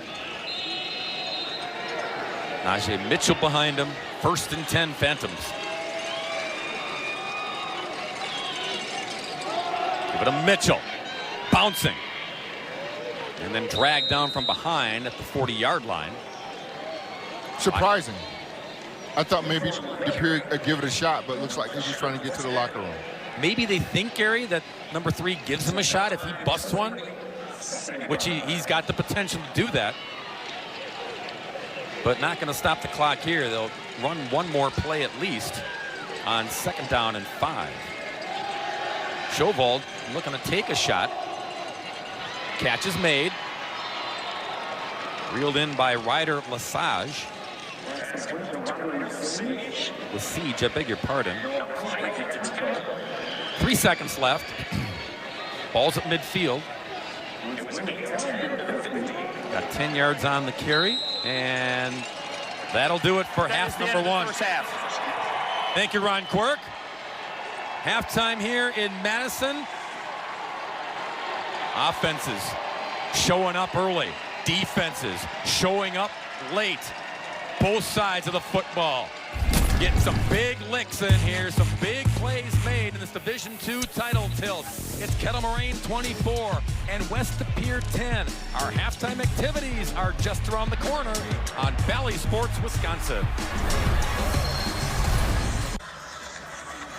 After trailing 10-7 after the first quarter, 17 unanswered by the Lasers, and Kettle Moraine leading West of Pere 24-10 at halftime in this Division II state championship. Shane Sparks back on the set. A pleasure to be joined by Tom Shafransky, WIAA Assistant Director who heads up football. I've been looking forward to this conversation. From your lens, Tom, how do you assess the state of football here in the Badger State? Shane, first of all, thanks for having me. Really happy with the way things have been going here, but it's very healthy is the only way to put it. We have really had a tremendous recovery from the pandemic, and I think football has been a really big help as far as entire culture and environment of high school sport is concerned throughout Wisconsin. We started this year with our very first reveal show that really has been a hit amongst our football fans, and is something for our tournament. It really adds a lot as far as excitement, enthusiasm, and a big draw to get things going right from the start. And it's kind of just continued to grow and grow throughout the tournament and throughout the season. Yeah, it was the first year you had the selection show, a phenomenal event, really provided a spark. That show was right after the regular season concluded. How cool was putting that together? Very. I can't tell you, it was a lot of work, and we had a lot of people, thanks to Bally Sports and Rush Media for all the extra effort that they put in putting that together. It's something that we are looking at for expansion and for additional ideas, but the Twitter feeds and the information that they got from our schools while it was going on just created so much interest and so much fun that it's going to be something that carries on to other sports like wrestling that you'll be interested in, right, and basketball for the future, but even more importantly for our future football shows, which I think just is going to add to the interest. Speak more on potential tournament expansion. Thanks. This is a conversation that we are having with our membership. We're really looking at how can we provide additional opportunities for those teams that don't get in the tournament that we're currently sponsoring, the 224 teams that get in. Remember, football is the only sport where not everyone gets in the tournament. And we really see this as a great growth for football, to be able to provide those teams that aren't getting in a tournament opportunity, and those that might lose in the initial rounds a consolation opportunity, so to speak. It's really something that I think is going to help grow the sport, get additional student athletes out, get more programs continued, and also help with as far as getting additional official crews put together. Camp Randall Stadium has hosted these championships since 1982. It's 2 phenomenal days here in the capital city. How rewarding is it for you to be a part of this? It's not important how rewarding it is to me, but to these student athletes, and Shane, to sit here in these crowds in some what some people might think are tough weather conditions. I really like them. I think it's been fantastic. The elements have not impacted any of the games, but to hear the roars of the crowd and to have the number of people come out and support these student athletes as they really go out and perform for their schools, for their communities, is just something that is really, really exciting, really special to be a part of. It's been a lot of fun these last couple of days, and we are not done yet. But, Tom, thanks for stopping by. I appreciate the time. Can't tell you how much we appreciate your help and everybody's help putting on these football games, Shane. Thanks again. When we come back, I'll be joined by the Hall of Fame coach, Al Minnertz. It's halftime, 24-10 in this Division II state championship on Bally Sports Wisconsin. 14-point lead for Kettle Moraine as the Lasers lead the Phantoms. Halftime in this Division II state championship game. Shane Sparks back with Al Minter. Al, this game, super exciting. A little bit of everything, offense, defense, some special teams. What stands out to you? I just think the chess match that's going on offensively and defensively with these schools, it's like watching a college game, both schematically and talent level too. Been really neat to see how the coaches have some things schemed up. The ability to talk to players on the sideline and fix and correct things. Those are the things that stand out to me, that adjustments that are being made. So obviously the second quarter was won by Kettle Moraine.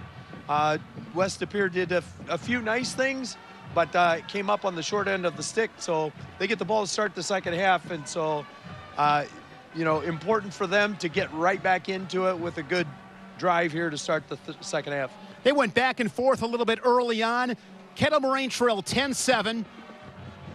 West De Pere got that onside kick, but they stayed poised, and they stayed in it in that second quarter, pulled away a little bit. That was impressive. Very impressive. Like I said, the adjustments that the coaches are making, and again, the schemes that they're using are really pretty good schemes. And the adjustments that are being made. Again, one of the things that's very different from what we saw yesterday in particular is where teams have so many guys playing both ways, it's really hard to fix things on the sideline. Whereas today you see them able to sit down with the coordinators, even view on the sideline sometimes on huddle what's going on schematically and what they did and where that guy came from. So the technology certainly helps with these bigger programs. West De Pere has got to get to work on offense. They'll get that second half kick. Can't say it enough how big this drive is for the Phantoms. They got to capitalize. Absolutely, and they're very capable. They've played well all year. They figure this is their time, and so time to play our best ball. Second half, we only have 2 quarters left. Put your seatbelt on. Second half should be a lot of fun. We'll send it back to the booth with Bill and Gary. That's coming up next. 24-10, Lasers over the Phantoms here on Bally Sports Wisconsin. Back here in Madison, the snow globe that is Camp Randall Stadium. Bob Raynard, Gary Ellerson, our crew. Halftime, and it's Kettle Moraine on top of West De Pere, 24-10 at the break in the Division II title tilt. First half highlights, Gary, we had a bunch of them. Out of the chutes, opening drive, KM. They thought they got in. A replay review made him push it back. Spellman took it in from the yard out. Then the pass play, Phantoms answered down the middle to get that acrobatic touchdown and tie it at 7. And we're off and running. And then Nolan Schott banging his way in, direct snap. And then this was a huge play. Dylan Ports, no one accounted for number 12. Big touchdown run for Ports. And Kettle Moraine at the break throws some field goals around the scoreboard, Gary, and that's where we are at 24-10 as you look at the numbers in the first half. No, and I think when you start looking at the numbers that they have for the score, obviously is what stands out. But still, if you look at the passing yards by Kettle Moraine, I thought really surprised me because they have more passing yards than they do rush yards. And you look at the red zone, 3-3 in the red zone, turnovers, not that big of a deal, but it did lead to a score. Yeah, Kettle Moraine, Gary pointed it out, the red zone, 3 for 3. When they got there, they got points, including that field goal. Correct. Right before halftime to extend their lead back to plus 14. Then you look at time of possession, fairly even. But I think what you want to see here now in the second half, if Kettle Moraine can come out and establish themselves and just really put the game away. Lasers running out to the field. They're ready to try to get their second state title in school history. We'll find out. Phantoms get the football when we return.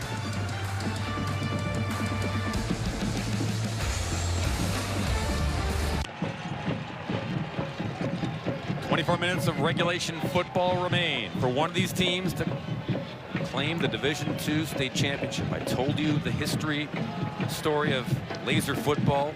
State champs in 1988, their one and only trip to state before this season. West of Pere, they were state champs back-to-back in 2010, 2011, runners-up in 2009, and their last trip before this year in 2018. And we haven't even talked about their head coach, Gary, with so much going on. Chris Greisen in his 3rd season. If the name sounds familiar, football fans, it should. He was a 1999 7th-round draft pick of the Arizona Cardinals. Played quarterback. Also spent 2 years backing up quarterback with the Dallas Cowboys. 5 years of Arena Football League play. He's a Sturgeon Bay High School guy, a math teacher at West of Pere. I'll tell you what, when you got a resume like that, where you've been in the league like you have, my friend, that means something to kids at the high school level, doesn't it? Well, it really does. And I think, you know, a great opportunity for him to come in and basically give back really at the level where it most matters and then become a teacher. And I think for a lot of kids, they look up to him. And I think, and then you can see a guy who's been there, though, but didn't get out of himself. Still is centered and in the community. And that's what you got to have. Yeah, Chris was joking, saying sometimes the guys will come to practice and they read off his Wikipedia page. "Hey, coach, this is what you did, huh?" It's like, oh, man, you're killing me. Funny. That's funny. All right, Jacob Eifert to boot it away. Again, he's avoided Mitchell and Lemonrad all afternoon. This time he kicks it deep, and it's Lemonrad fielding at the 9. Kid's got speed. And solo tackle made there by Eli Reif. Eli is the younger brother of Adam. We saw Adam make a play earlier. So good job to contain number 82 there, who can be dangerous. And Phantoms football here to start half number 2, 1st and 10 at the 26. So if you're Kettle Moraine, you go in at halftime and you know that you're kicking the ball off the West of Pere, and you're saying, let's go 3 and out, let's get good field position score. If you're West of Pere, you're saying, let's establish ourselves on this ground and get some momentum back. See the numbers for Duke Schovold in the first half. Good numbers there. He had that explosive first play. High snap. Look out, Mitchell. Quickness out of the box, and then Zobiak there to corral him and wrestle him down at the 30-yard line. The snaps, Gary, becoming an issue for both teams. You see some high, some low. Well, which for West of Pere really screws up their offense. Because you think if he doesn't have to do all this gyration to get the ball, that's probably a longer run. Because now you got to hold those holes up open longer than really what you should have with the offensive line. So you got to get some consistency there. Zobiak again making a solo tackle. He's everywhere, nose for the football. 2nd down and 5.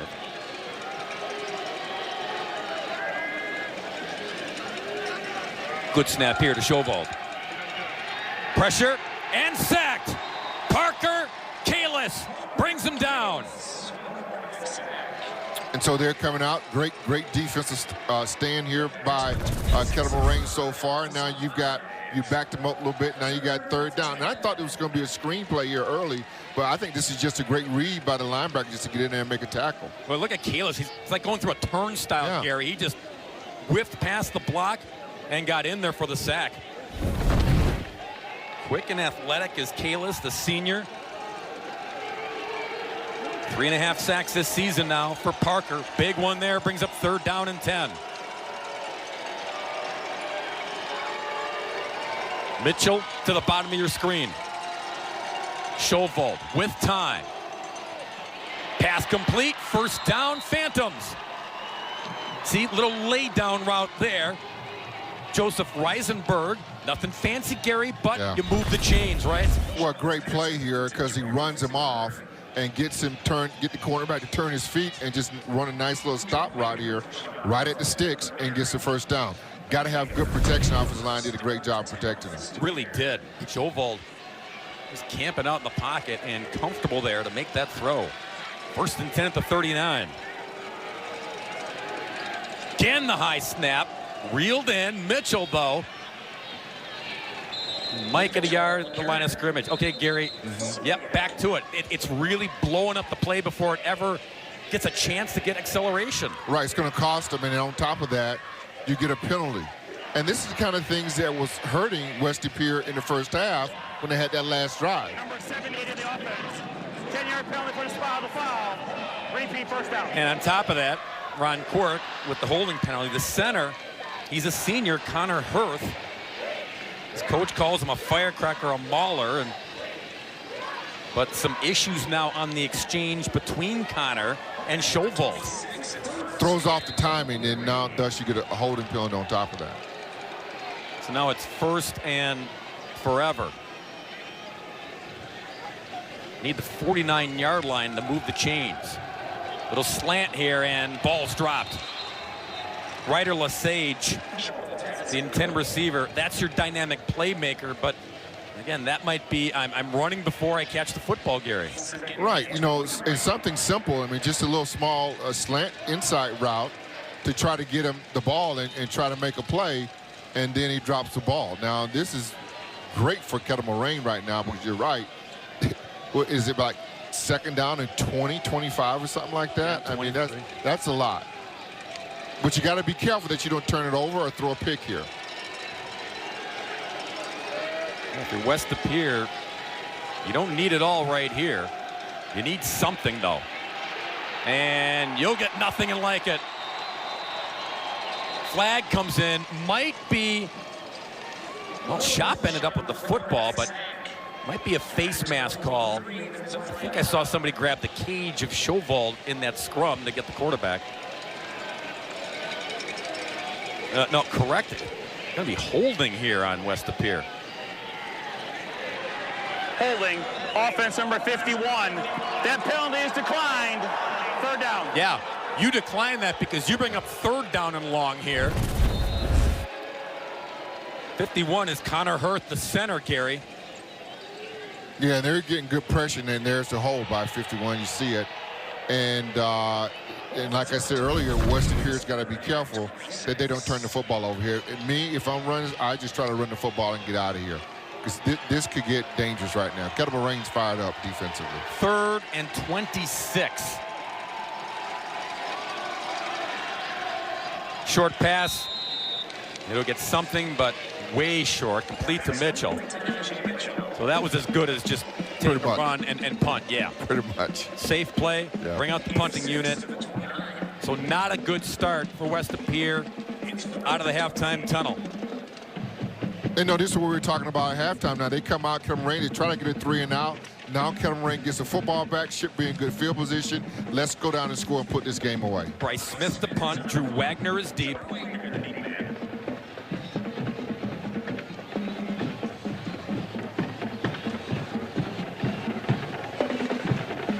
Good snap there to the punter.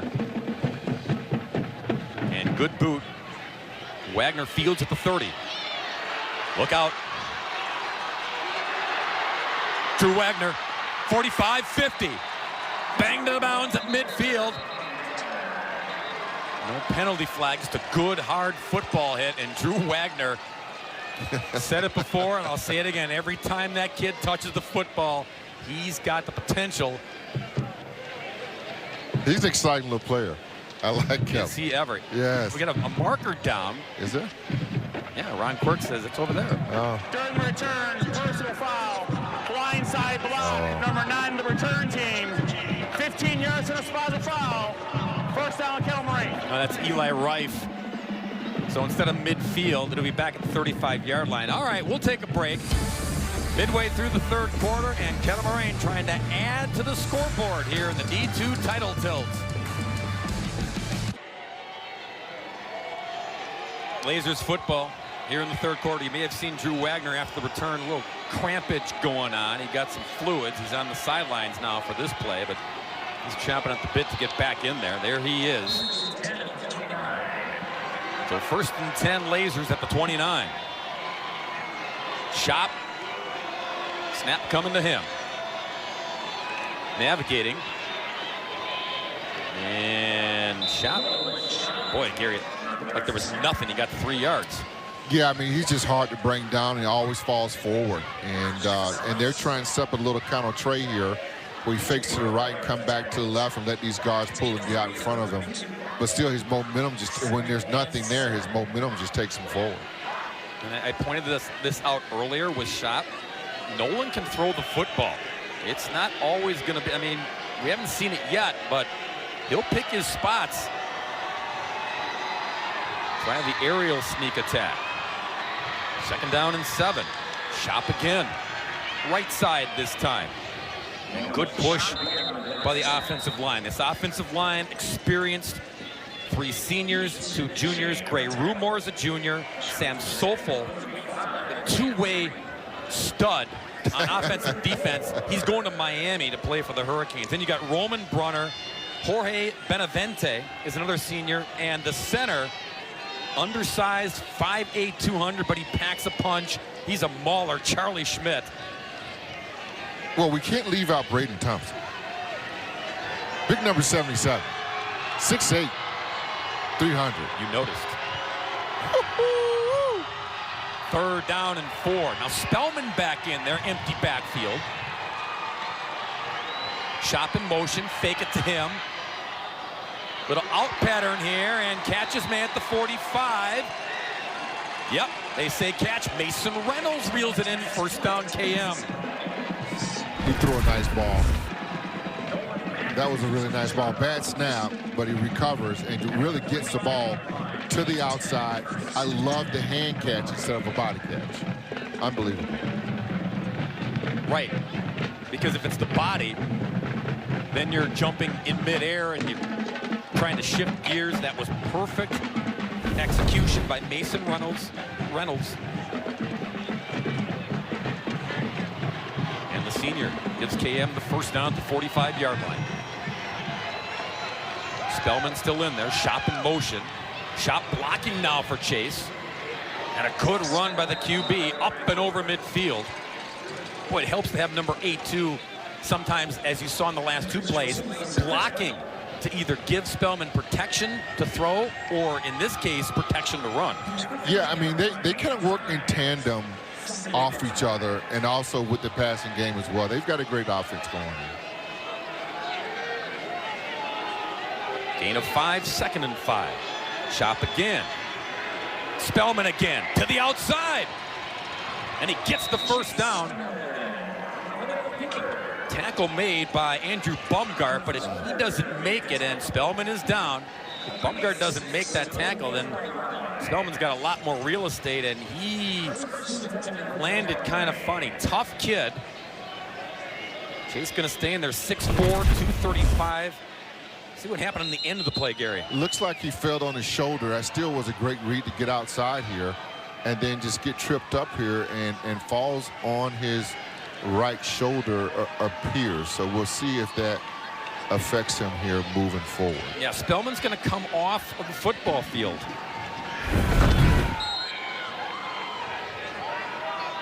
They're going to work on him, but it doesn't look like he's down for the count. And oh, by the way, you've got your running back slash H-back slash all-state kid that is really comfortable taking direct snaps like this. Chop on first down. Look at this. Look at this! Refused to go down, number 8. Well, this is where you come out in the second half and really impose your will. And we talked about this earlier, that how Kettle Moraine needs to come out and establish himself. And then you know, the problem that you have in here, that they're just tired of tackling this dude, so they're tackling the football. You gotta rally to the football, get your arms around this big guy. Yeah, great point. You saw the Phantoms, Gary. They're like, I'm going after the pigskin. Well, that ain't going to work because number 8's sure-handed as well. And he just took people for a ride. 1st and 10 to 34. Chop again. I mean, you said it a couple times, Gary. Kettle Moraine, they are just imposing their will with their offense now. And they lose their all-state quarterback. No worries, right? Right. Because now, when you impose your will, these guys, these little DBs back in the back, start making business decisions. Like, do I really want to hit this guy as hard as I've been hitting him all game long, or do I just want to tackle the football? And I think you're seeing a lot of lazy tackling right now by Westy Pere, because what you're seeing, Kettle Moraine is just imposing a physical style upon them right now. Chase Spellman back in, as you saw. He's flanked to the top of your screen at the receiver spot. Chop still handling the snaps. And this time, that's good tackling for a loss by Westy Pere. 31 was in there first. That's Jacob Breyer. Good, hard tackling, and that's what they got to do. Meet him on the other side. Don't let him get the momentum going, because once he gets moving forward, it's just tough to stop him. Loss in the play. 3rd down and 7 for Kettle Moraine. 4 minutes left here in the 3rd quarter. They just eat up the clock, don't they? It's part of the process too, right? When you're imposing your will, yes, you're rolling clock, you're limiting possessions that you have in the football game. Spellman shot behind him, and Chase to throw. To Wagner, he's got it! Drew Wagner strikes again. Out of bounds at the 10-yard line, 1st and goal, Kettle Moraine. 21 yards, Gary. And once again, though, I felt like there were 2 receivers here by each other, so I don't know who's running the right route or wrong route, but guess what? It worked out right for Wagner. Once again, these receivers, they got a lot of guys that they can get the ball to if need be, so they can do more than just run it, but the run game sets up the pass game because it sucks you all down inside. Yeah, that was a great look. You can see Wagner, he scraped off of the DB, and the DB went inside, Drew went outside. 1st and goal, KM, empty backfield for Spellman. Wagner moving in the slot now. Spellman looking for him. All kinds of traffic, and the play breaks down, but Chase still gets 2 yards, just kind of careening forward. Falling forward. Been doing it all game long. No matter what happens. Still a gain, right? Yep. 2nd and goal from the 8. Clock continues to roll here. Yeah, possessions are becoming precious commodities, especially for Westy Pere. Trailing by 14, KM looking to up the lead here.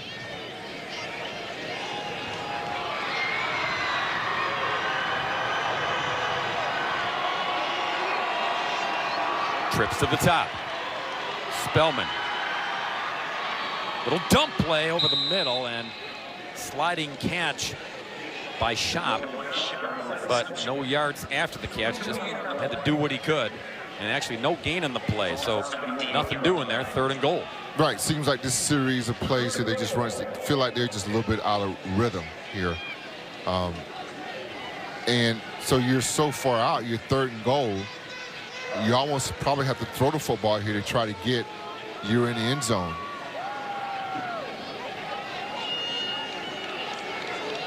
Spellman stays in. Chop in the backfield as well. Watch Drew Wagner at the bottom of your screen. Chase looking there. Now rolling right. Now just throws it away. Good decision. Excellent decision. Cut your losses. Get the field goal unit out there on 4th down. Got a good field goal kicker. No worries. Took a lot of time off the clock. Yeah, that's the byproduct of this offense. They went 71 yards and took almost 6.5 minutes off that clock, Gary. And so now you bring Jacob Eifert in. He was good from 35. This will be a 26-yard try.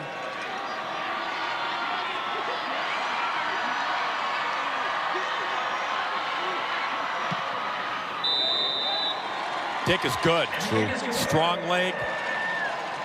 Boomer to make it Kettle Moraine by 17. So the Lasers strike again here in the second half, inching closer to their second ever state championship.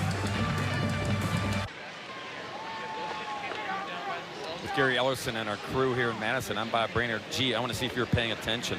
Remember when it was 10-7 west of Pere? Remember the onside kick? Right. And then the ensuing field goal?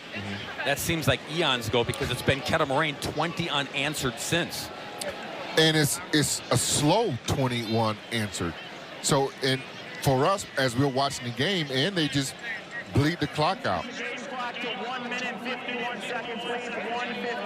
All right, Ron, thank you. And they bleed the clock out as they're doing it, no matter how they scoring points.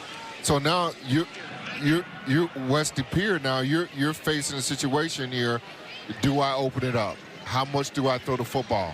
And if you're going to do that, you're lending yourself to interceptions, and that plays right into Kettle Moraine's plans of playing football from a defensive standpoint. Yeah, we've seen KM's defense swarming the football. And again, as you always say, keep the football in front. They've done an excellent job of doing that. Case in point, 20 unanswered by the offense, but 0 given up since that field goal by west of Pere. Here's Eifert to tee it up once again. Mitchell and Lemonrad deep once again.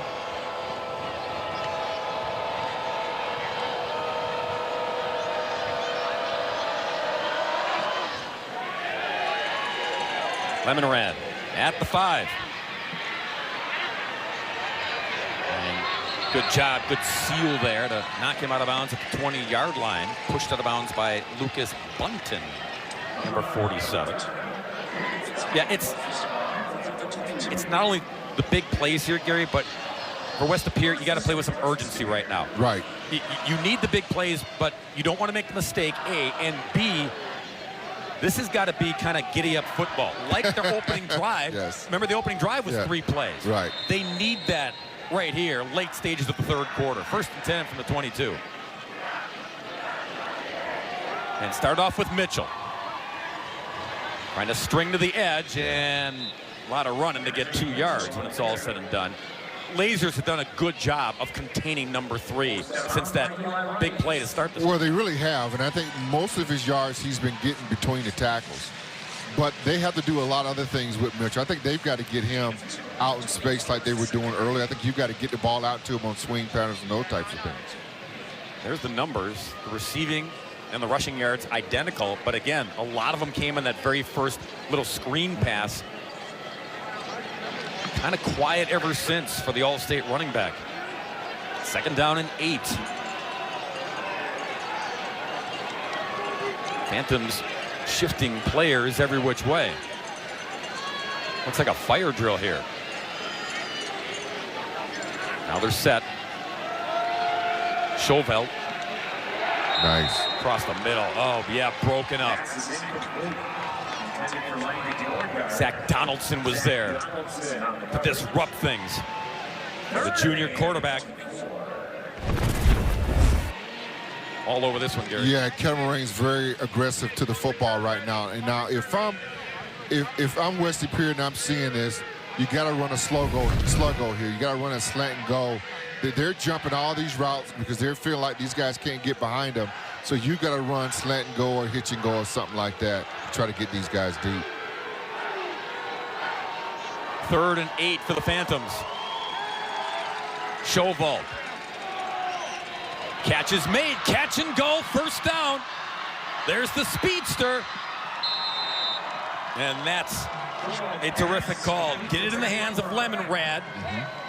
The track star, the kid in open space like that does damage. And once again, this takes a lot of time to develop because you got him on his crossing route. Great throw by the quarterback, and there's a lot of feel here. And it feels like they flooded the zone here, Westy Pere did, to try to get this young man open. But you've got to hold your blocks and make this thing happen. Into Cam territory at the 49-yard line. Empty here for Schovold. Quick hitch pass, tried the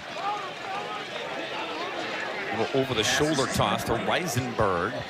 And Joseph had to skid just to try to get back and nab it. Those plays are very tough to throw. I mean, it's kind of like those back-shouldered plays, and you don't know, really, if you're not doing it right, you don't know where your guy is or where the defender is. You know you can't beat him deep, so the quarterback try to throw it to the back shoulder, and it just takes a lot of time when they do. Coach McDonald, Coach Mack, as they call him, pacing the sidelines over there. 2nd down and 10. Fake it to Mitchell. Zobiak making plays for the Lasers. And really, that's what they needed to try to stop this momentum. And once again, we're talking about containing. And this is what you have. Their linebackers have been containing with leverage all game long. I mean, they have given up a couple, two, three plays here and there to the outside, but have been very minimal. And when they when Westy Pere tried to jump outside and get outside, these guys are not giving up the outside very easy. Outside, I'm free. McDonald says Zobiak, he's one of the smartest players he's ever coached. He watches tons of film to be able to make plays like that. 3rd down and forever again. Ball is tipped, and it's down and incomplete. 54 got his paws in the air. That's Sam Sofel, the all-state, both sides of the football player, brings up 4th down. Yeah, they got to punt it. There's no way they can go for it here. You hate to do it, but you got to get the ball over back to Kettle Moraine.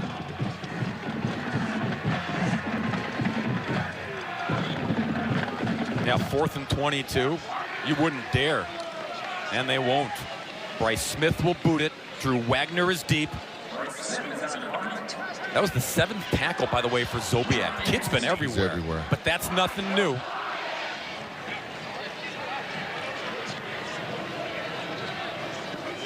Wagner will just backpedal.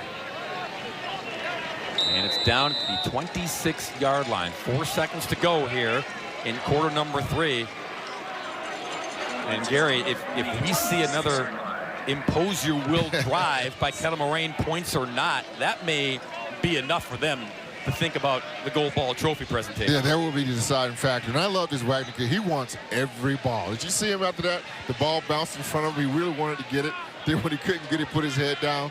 I love that kid. He wants every ball that's out there. And really, that's Kettle Moraine in general. All these kids are like that. Drew Wagner is also the point guard on the Kettle Moraine basketball team. He's a gym rat in the weight room. Super athletic kid. Spellman, the shot. He's tripped up, and that will do it. Closes out quarter number 3. Into the 3rd quarter. 12 minutes of football left, unless we have overtime. Kettle Moraine says, oh, don't say that, because they lead it 27-10. The 2022 WIAA State Football Championships are brought to you by Quick Trip. Quick Trip is your one-stop solution for all your essentials. Save big with quick, hot savings from Quick Trip, and by Wisconsin Apprenticeship, brought to you by the Department of Workforce Development.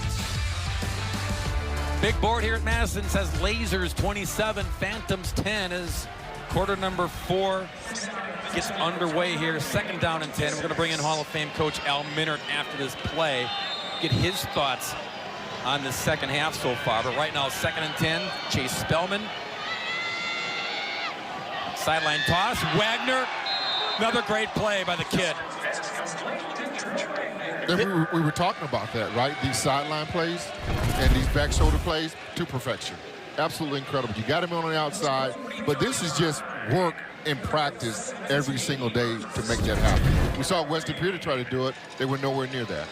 Al Minner, I know you've been watching this game. Coach, are you impressed by all the athletes we're seeing on the football field, especially KM? And that's what is, you know, as you climb these levels, fewer kids are playing both ways, and the backup kids are really good in the depth that you see. But again, really impressed with these schemes. Like I was saying before, it's like these are like college offenses being run to perfection. You know, there's so much on the internet there. But Kettle Moraine just kind of made this a bruising, you know, little keep away, eat some clock. But when they need to make a throw for a first down, they make the throw, right? Yeah, Al, Gary has used the term throughout this football game about Kettle Moraine imposing its will. We've seen that. What does that do to a defense when teams just come in and they're just wearing you down? No, you get in these direct snap sets. You know, everybody knows. And I always used to tell the kids, they're like, Coach, they know what we're doing. I said, there's knowing and there's doing. So impose your will on them, okay?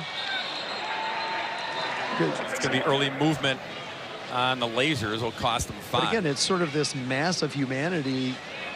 Prior to the snap, full start, number 58 offense, 5-yard penalty, still remains second down. This massive humanity that comes at you, and because you have to commit bodies to the box for a run, it allows you to get one-on-ones with your receivers on the outside. And that's the other part, like Gary was saying, so impressive. The back shoulder throws, all of that timing from the summer. Chop. The 42 gets back close to the original line of scrimmage. There's an example where you have it schemed up perfectly, where he's hit at the line of scrimmage, but he drags them forward for 2 or 3. And I think, Coach, this isn't just something that they put in the playbook for the state championship game. This is something he's comfortable with this. He's back there taking the snaps. We haven't seen him bobble any snaps. And again, they're just daring the defense to try to stop number 8, and it's been a tough task so far. You know, and Spellman also is a big dude that's gotten just enough runs, okay, to help bleed out first downs as well. Yeah, great point. 3rd and 10 here. Chase to throw. Well, he can't because he goes down in a pile. How about Solis just getting in there and saying, you're going down. That's a big sack for number 50. It looks like Spellman wasn't happy. He tried to move slide the protection, and it didn't happen. He's pointing that out. Yeah, it appears like it could be a screener, but most certainly 50 came in on the blitz, and once again, Westy Pere, there's no quitting them. And that shows you a lot about their coaches, really who they are. They're making a stand here. Shot to punt it here with Carter Schmidt deep.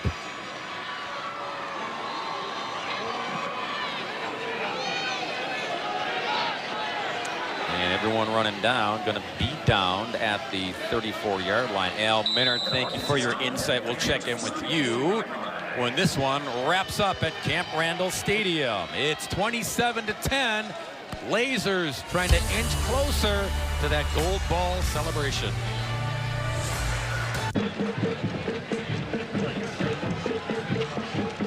So Westy Pere gets the football here, but time is of the essence here. Trailing by 17 in the 4th quarter.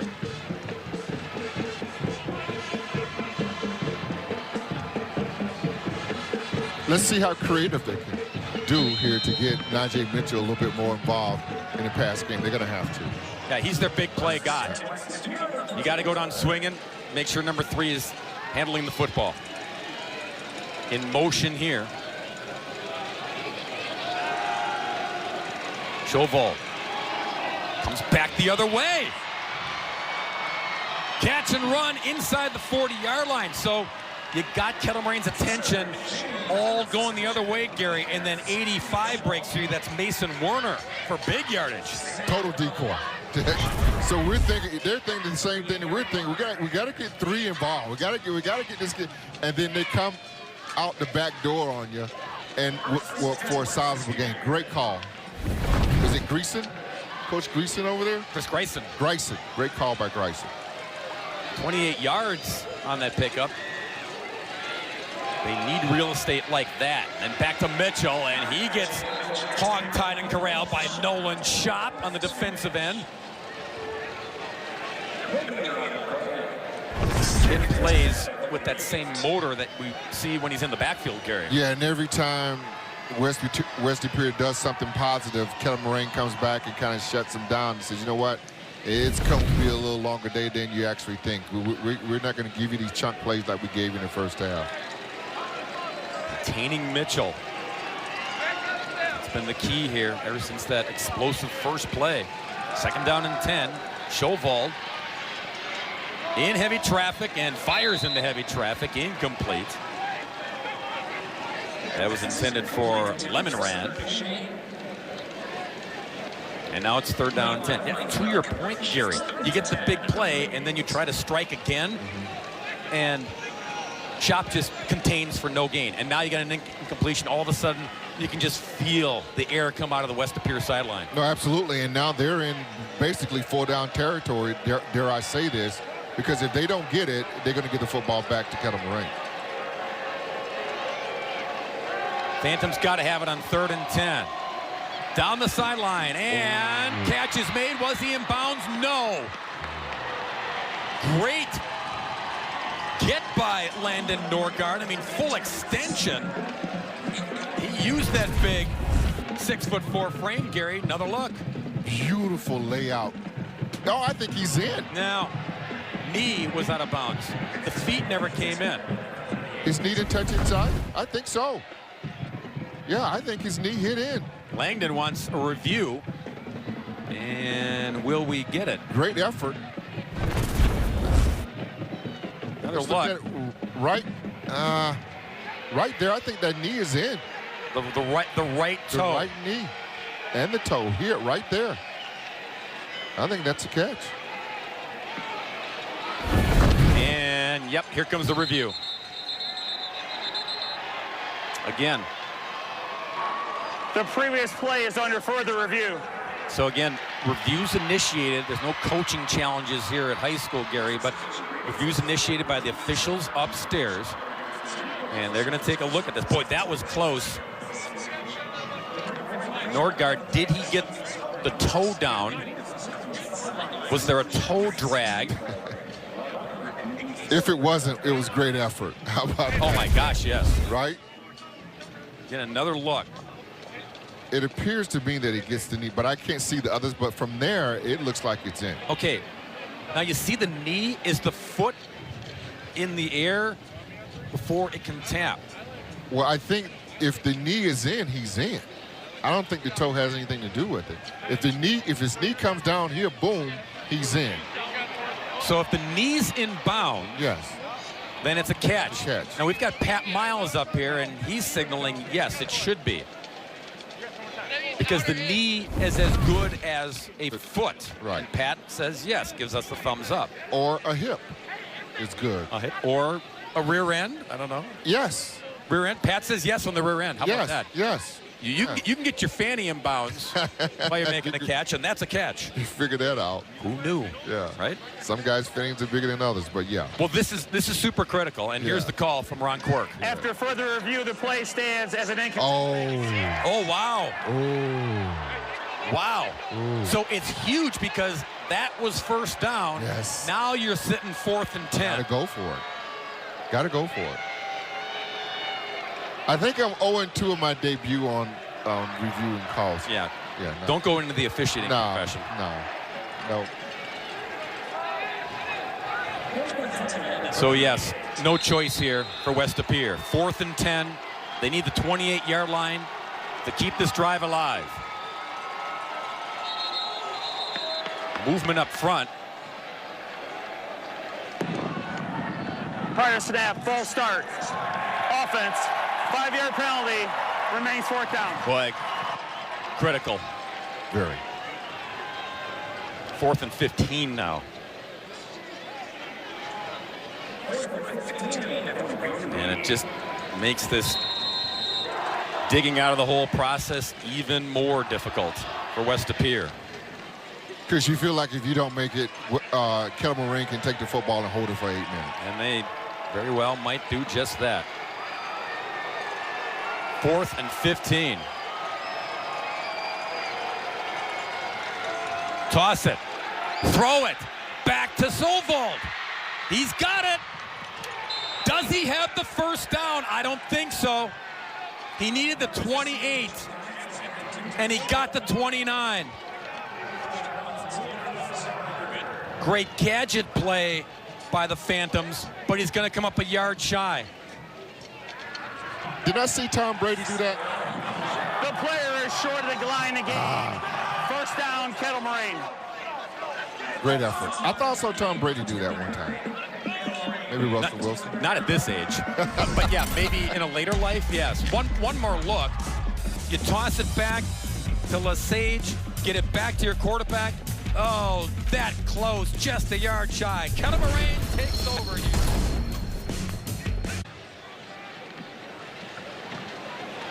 Kettle Moraine High School, they've had a whole bunch of state champions the last few years. Girls won a state basketball title back in March. Golf teams have won titles. Boys volleyball has won a state championship. Now the football team trying to add to the trophy case in Wales.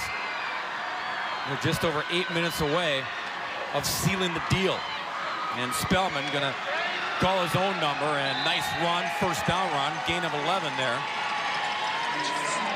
Yes, no need to get cute here. Play to your identity.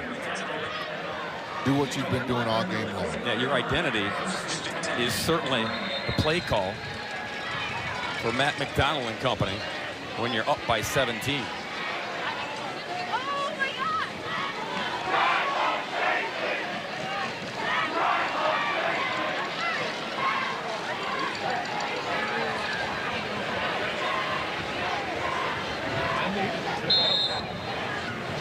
They're winding the clock. I think they were just checking to see. Oh, we had an injured player. Had to get him off the field. So now we're set. Again, 1st and 10, Kettle Moraine. Under 8 to play. Spellman gonna do the smart thing here and just work the clock before taking that snap.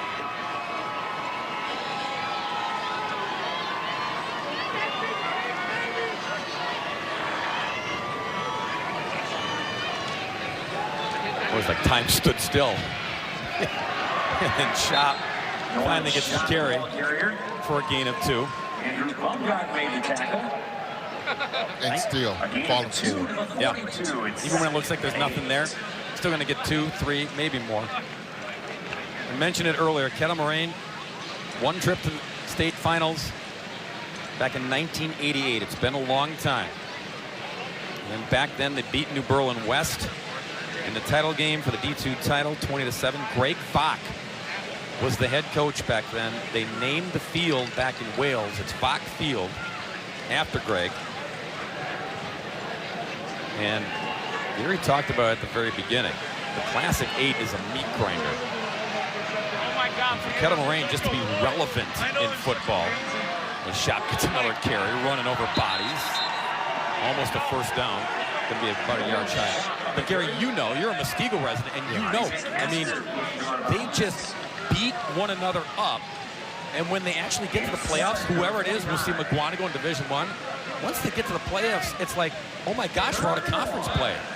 Well, the problem is because it's in close proximity, what ends up happening is that Muskego or McGuanago has to play each other to try to get here. Or if you drop down to Division II, you still got maybe Kettle Moraine and Waukesha West probably have to play each other to get here. So, yeah, I mean, it is a meat grind. It's just I think one of the best conferences in the state. Truly is. 3rd down and 1 here for the Lasers. Spellman going to just careen. He needed the 50 and be awfully close. Need to get right to the line. And if they spot it on the line, it'll be another first down. And it is. And Kettle Moraine, we talked about the losses. The 3 losses. Week 1, Fond du Lac, good football team. You lost to Arrowhead. They had the lead in the first half in that game, and they melted down in the second half. Lesson learned. And then they lost to Muskego on the road, and they were a Hail Mary throw by Spellman. If they get that, they pull off the upset there, so that's your 3rd loss. But then they go beat McGuanago. They beat McGuanago, who was ranked #1 at the time. That's McGuanago's only loss this year. And that told everybody, including the Lasers, as Spellman running for his life here, and he'll finally go down. What it did, Gary, it told all the Kettle Moraine kids, we're legit.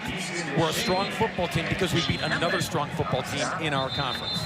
Right, and that's, sometimes that's all you need is to get that momentum. But they've been in every game. I mean, the games that they're lost, they played hard. And the other team knew that they were in that game with because they played such a physical football. West to Pere. Please reset the game clock to 5 minutes and 37 seconds, please. 5:37. I asked Matt McDonald, he said, did you see this coming when you handed up the pads and helmets in August? First timeout of the second half. Thank you, Ron. And he said he knew we had the potential because, Gary, this is a special group of athletes, and we're seeing them on display here. It was a matter of, I know they're special. I know we have talent. Can it come together? Can we stay healthy? And they've answered the questions to get to state, and 5:37 away from winning state. But when you have those pieces, things can go wrong too, right? No, they can. I used to coach at Kettle Moraine some years back, and I know playing this conference, we used to say, can we get enough wins to get to the playoffs? Right. I know we're good. Right. But our conference is good. Can we get enough wins to get to play? Because I know if we get to the playoffs, we'll do damage. Kettle Moraine felt the same way. They were saying to themselves, can we get enough wins? Because I know we're good to get out of this conference and get to the playoffs. Then we drop down to D2 and we play kids or schools that are outside. You're echoing what Coach Mack said, and that's that we don't care if we sneak in. Once we get into the postseason, we know we've got the talent to do some damage. And they didn't just sneak in this year. They earned a #1 seed in Division II. Second down in a bunch, keeping it on the ground with Spellman. Oh, Chase. Brought down at the 45-yard line, but he got a lot of that yardage back after the sack. Going to make this more manageable coming up. Got an injured player down there. Yeah, we do. It's Phantom. Slow to get up, but look at Chase Spellman. And once again, where I call these counter trades where, he's going to take a step back and you're going to lead a fullback or another big back up in front of him, and he's going to cut up inside. And that play has kind of been there all game long. But, it's one of these things where, like I said, you got to make a business decision to try to tackle this guy one-on-one to get him down. Helmet came off for Spellman, so he's got to come out for one play. But again, you've got an all-state kid comfortable taking the snaps. And that'll be Shop here as Chase shakes the cobwebs. 3rd and 5 for the Lasers. And now a whistle, and what do we got? Timeout, Kettle Moraine. That is their first charge timeout of the second half. Let's get it right. Absolutely. That's a let's get it right timeout. They want to get it right here because they want to turn 3rd and 4 into 1st and 10. Keep the football, keep burning clock here. Because he really doesn't want to make a decision whether I have to go for it on 4th down. If I have to, I probably will because you're on the side of the 50. But you really don't want to make that decision right here. You want to keep the ball and keep the clock. And with a 17-point lead, okay, we trust their defense. I mean, again, Gary, it was 10-7 West of Pere. They haven't done anything since offensively, and that's the Kettle Moraine defense, as you said, keeping everything in front. Occasionally a big play, but bend but don't break, and a lot of big-time flying around of the football by everybody on that KM defense. It really has been. I think it's been a team effort, really, offense, defense, and special teams for Kettle Moraine.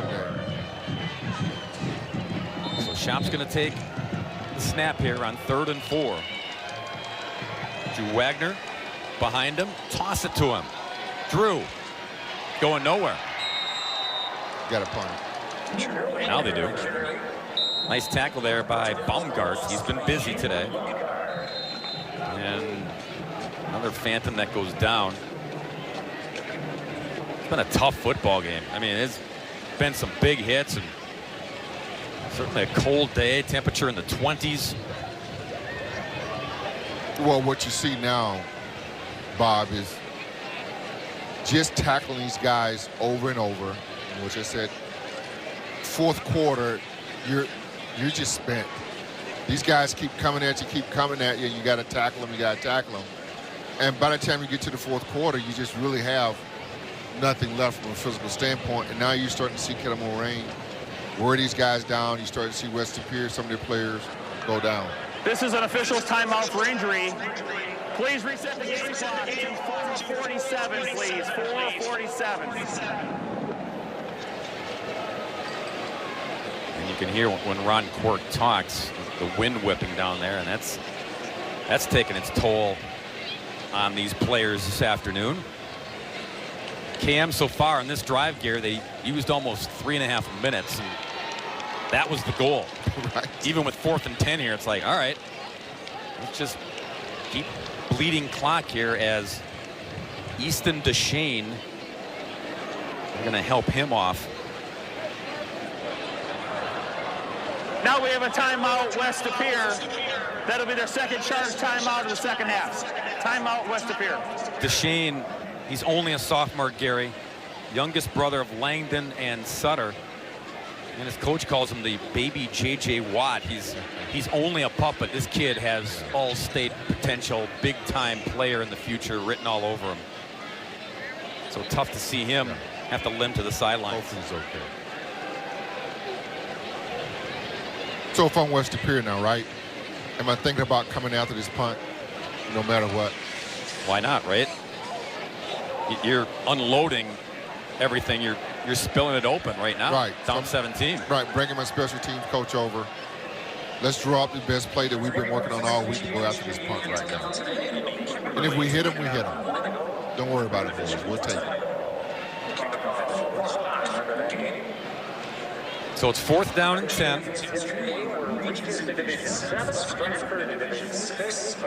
Shop is the punter for the Lasers. He's going to boot the football.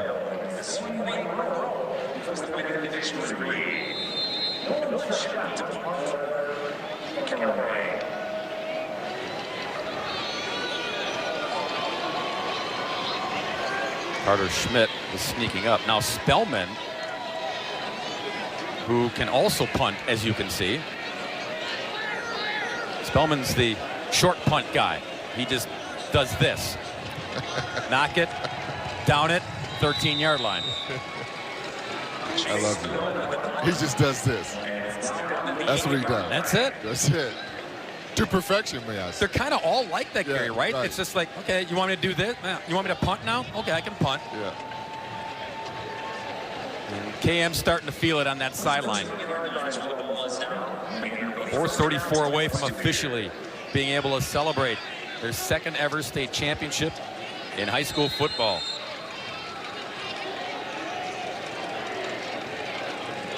Schovold, pressure. Schovold goes down, ball's out. They'll say he was down, but Sam Sofel in on the tackle. Their quarterback was ruled down by contact, second down. Sofel, I mean, this is an all-state player, Gary, on both sides of the football. Yeah. And you know what you got coming here. They gotta throw the football. So you're looking at, they're just going to pin their ears back. They're bringing the blitz off the corner down here.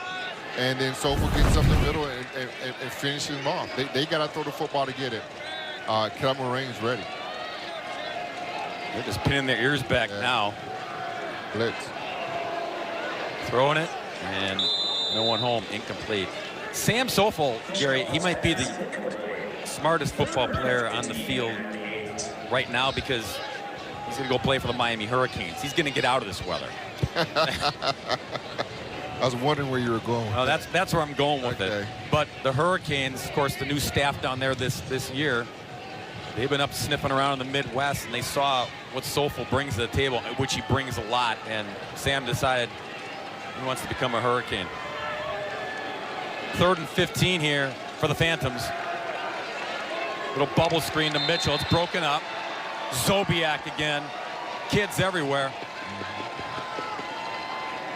So you're saying, Bob, I wasn't so smart to leave the state of Georgia to come to Wisconsin. Yeah, you told everybody your story. So Gary's from Georgia. Yeah. He's getting recruited. All the teams in the South, right? Right. And you come up here, your last visit to Wisconsin, right? Right. Mm-hmm. And Dave McLean is the coach, and he brings you up to the press box, and you look down at the field in December, and what'd you see? Snow. Snow. Mm-hmm. And he says, can you picture yourself playing in that? And I go, what? Not in that. And yet you came here. And yet I came Yeah, this way. and Yeah. you had a great career. Right. Went on to play in Green Bay where there's Right. more snow on the field. Right. You can't get out of here now, my friend. No, I'm here. Tried a little trickery there. And which I had never seen a snowplow. Snap infraction. Number 54. Half the distance to the goal. Still 4th down. So you never saw snow until that visit. Well, yeah, and plus I had never seen a snowplow before. So I was curious how all this snow was going to get off this field so it could be green. What'd McLean tell you? We got things that can get it off, son. There you go. See? Yeah. See, he sold you. Don't worry about what you're looking out on the football field. We'll take care of it. We'll take care of it. Can you picture yourself running on this field? I can't. If you can get me some green down there, sure. Yeah. Okay. I think your mother had something to do with it too. Oh, you know she did. Yeah, they all do. Yeah, you know, Mom loved it. So snap infraction there. Now you're snapping it from the 4-yard line, and Bryce Smith back heels on the back of that end zone. Got to get it away quickly, and just does. And it'll be down at the 37-yard line. So you got 3:28 to go. Kettle Moraine football. They're feeling it. Up by 17. It's a matter of time for Matt McDonald and his Kettle Moraine Lasers. But now you start thinking about maybe some seniors that didn't play. Maybe some kids that have been coming to practice every single day that hadn't played. Start thinking about now you're on the sideline with your assistant coaches. Let's get some of these guys in here. Who's up next? Because they need to share in this victory as well with Kettle Moraine. I mean, Kettle Moraine's got a lot of kids down there. So it means that this is a big program and a lot of kids put into this program to be successful. Well, one of them is Chad Coleman. He's number 23, senior running back. He's behind Spellman here.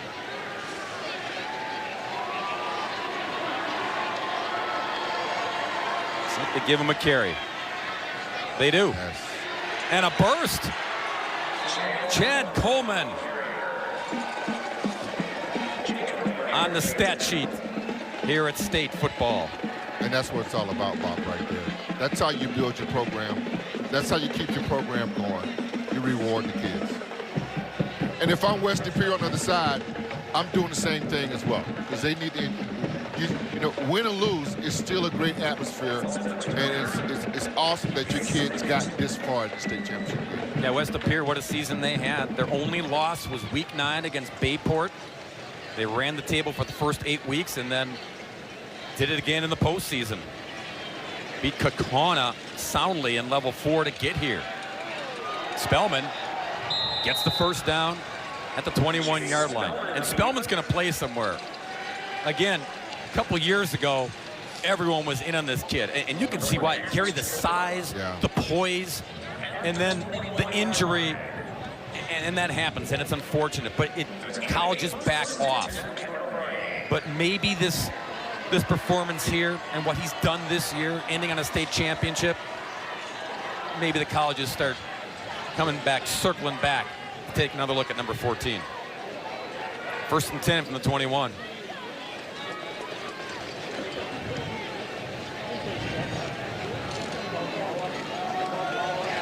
That's Nick Knuth, another senior running back. Give him a carry as well. And if I'm West Pere, I'm not even mad at the coach. He was, oh, they trying to run it up. No, no. You've got young kids, seniors, that haven't played it down, and you're just trying to let these guys feel a part of what this program has been all about. Yeah, it's all good. It's all about running clock here. Yes. Get the 0-0, second down. Knuth again. Makes a 5'10" running back, backup middle linebacker as well.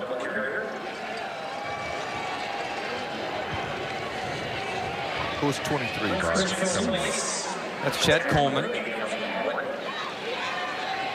He got a carry. He's back in there now. Might give him another one here on 3rd and 3.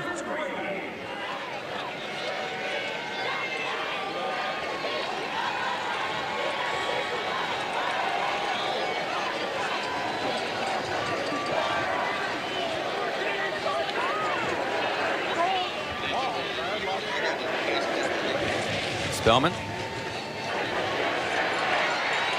And he'll just go down. Gets the first down, and now, Gary, this is where Kettle Moraine can go into victory formation. Well, they empty the benches. The benches is what they are. And Mac McDonald. What a season. What a build it's been for him. 4 years of building this program piece by piece, little by little, making dents in the Classic 8, and then knowing you had a special group of athletes in 2022. How do you use them? How do you keep them healthy to try to get to the pinnacle? By gosh, they did just that.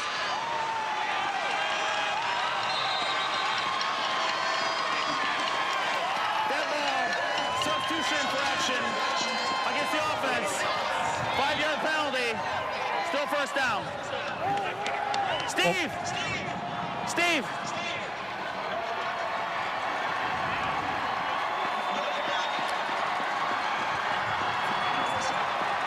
Ron's got to turn his mic off.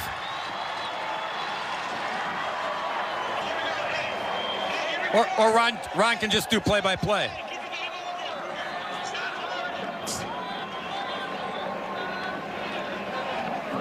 One more snap to go.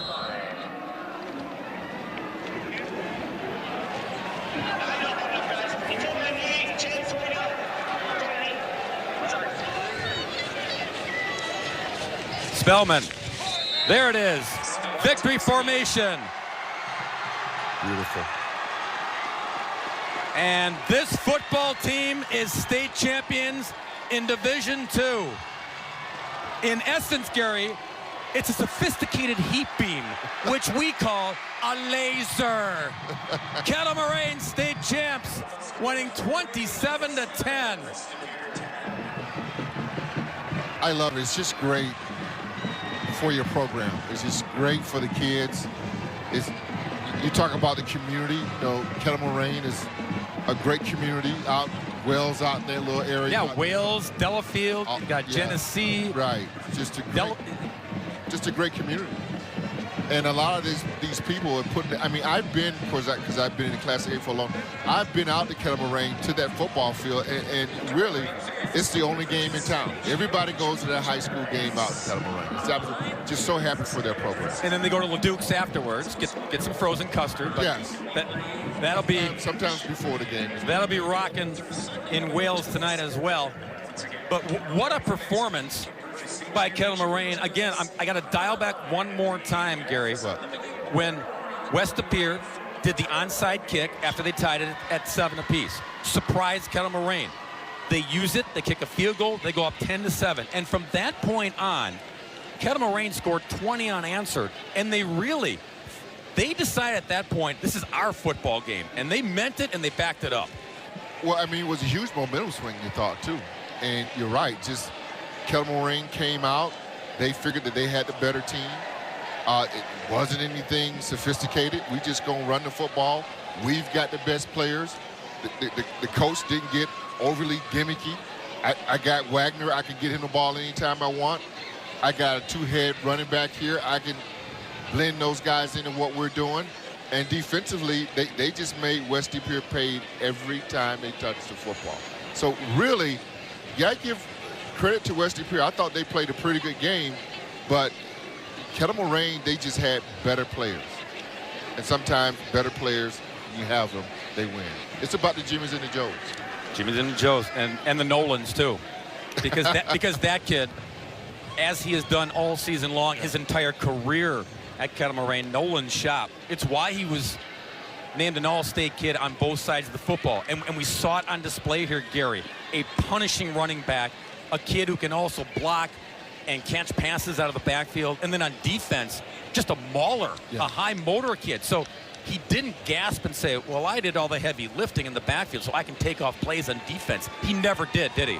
No, and which surprised me a lot, because I thought sometimes when you're playing both ways like this, you're playing a game that is just so physical that I thought that maybe he'd take some plays off, but he didn't. And this kid played his heart out. So, but all the kids did, and I think that's the epitome of a team, or what a team is, when you can get everybody to buy into it. Now, these guys remember this moment for the rest of their lives.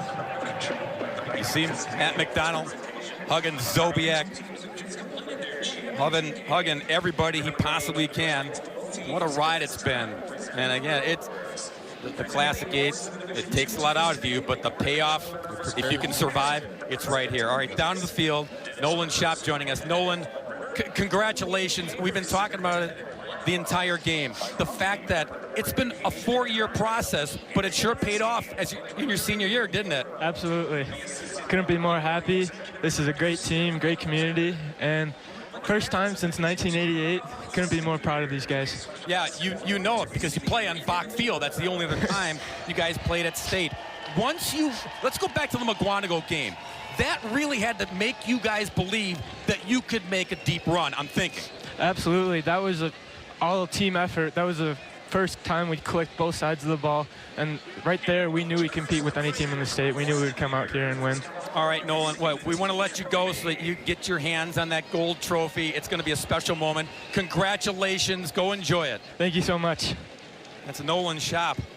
What a day he had. What a season he had. What a career he had for Kettle Moraine, Gary. No, it really is. And I think, you know, when you start building programs, and Kettle Moraine has a little league program as well, and a lot of these guys stay together, and that's how you build success and you stack success. And now and I'm sure some of these kids that play little league, they're here, they're watching this. Absolutely. And so that's how you stack success on top of this and to keep it going. Matt McDonald. Great job by coach. Stacking success, stacking year 1, 2, 3, and here in year 4, the complete stack completed with the hardware in Division II.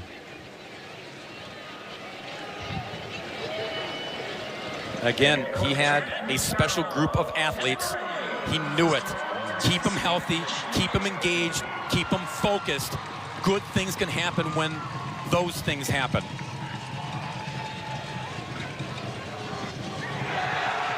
There it is. And then that happens. Go get it, boys. Go get it. Everybody touch it.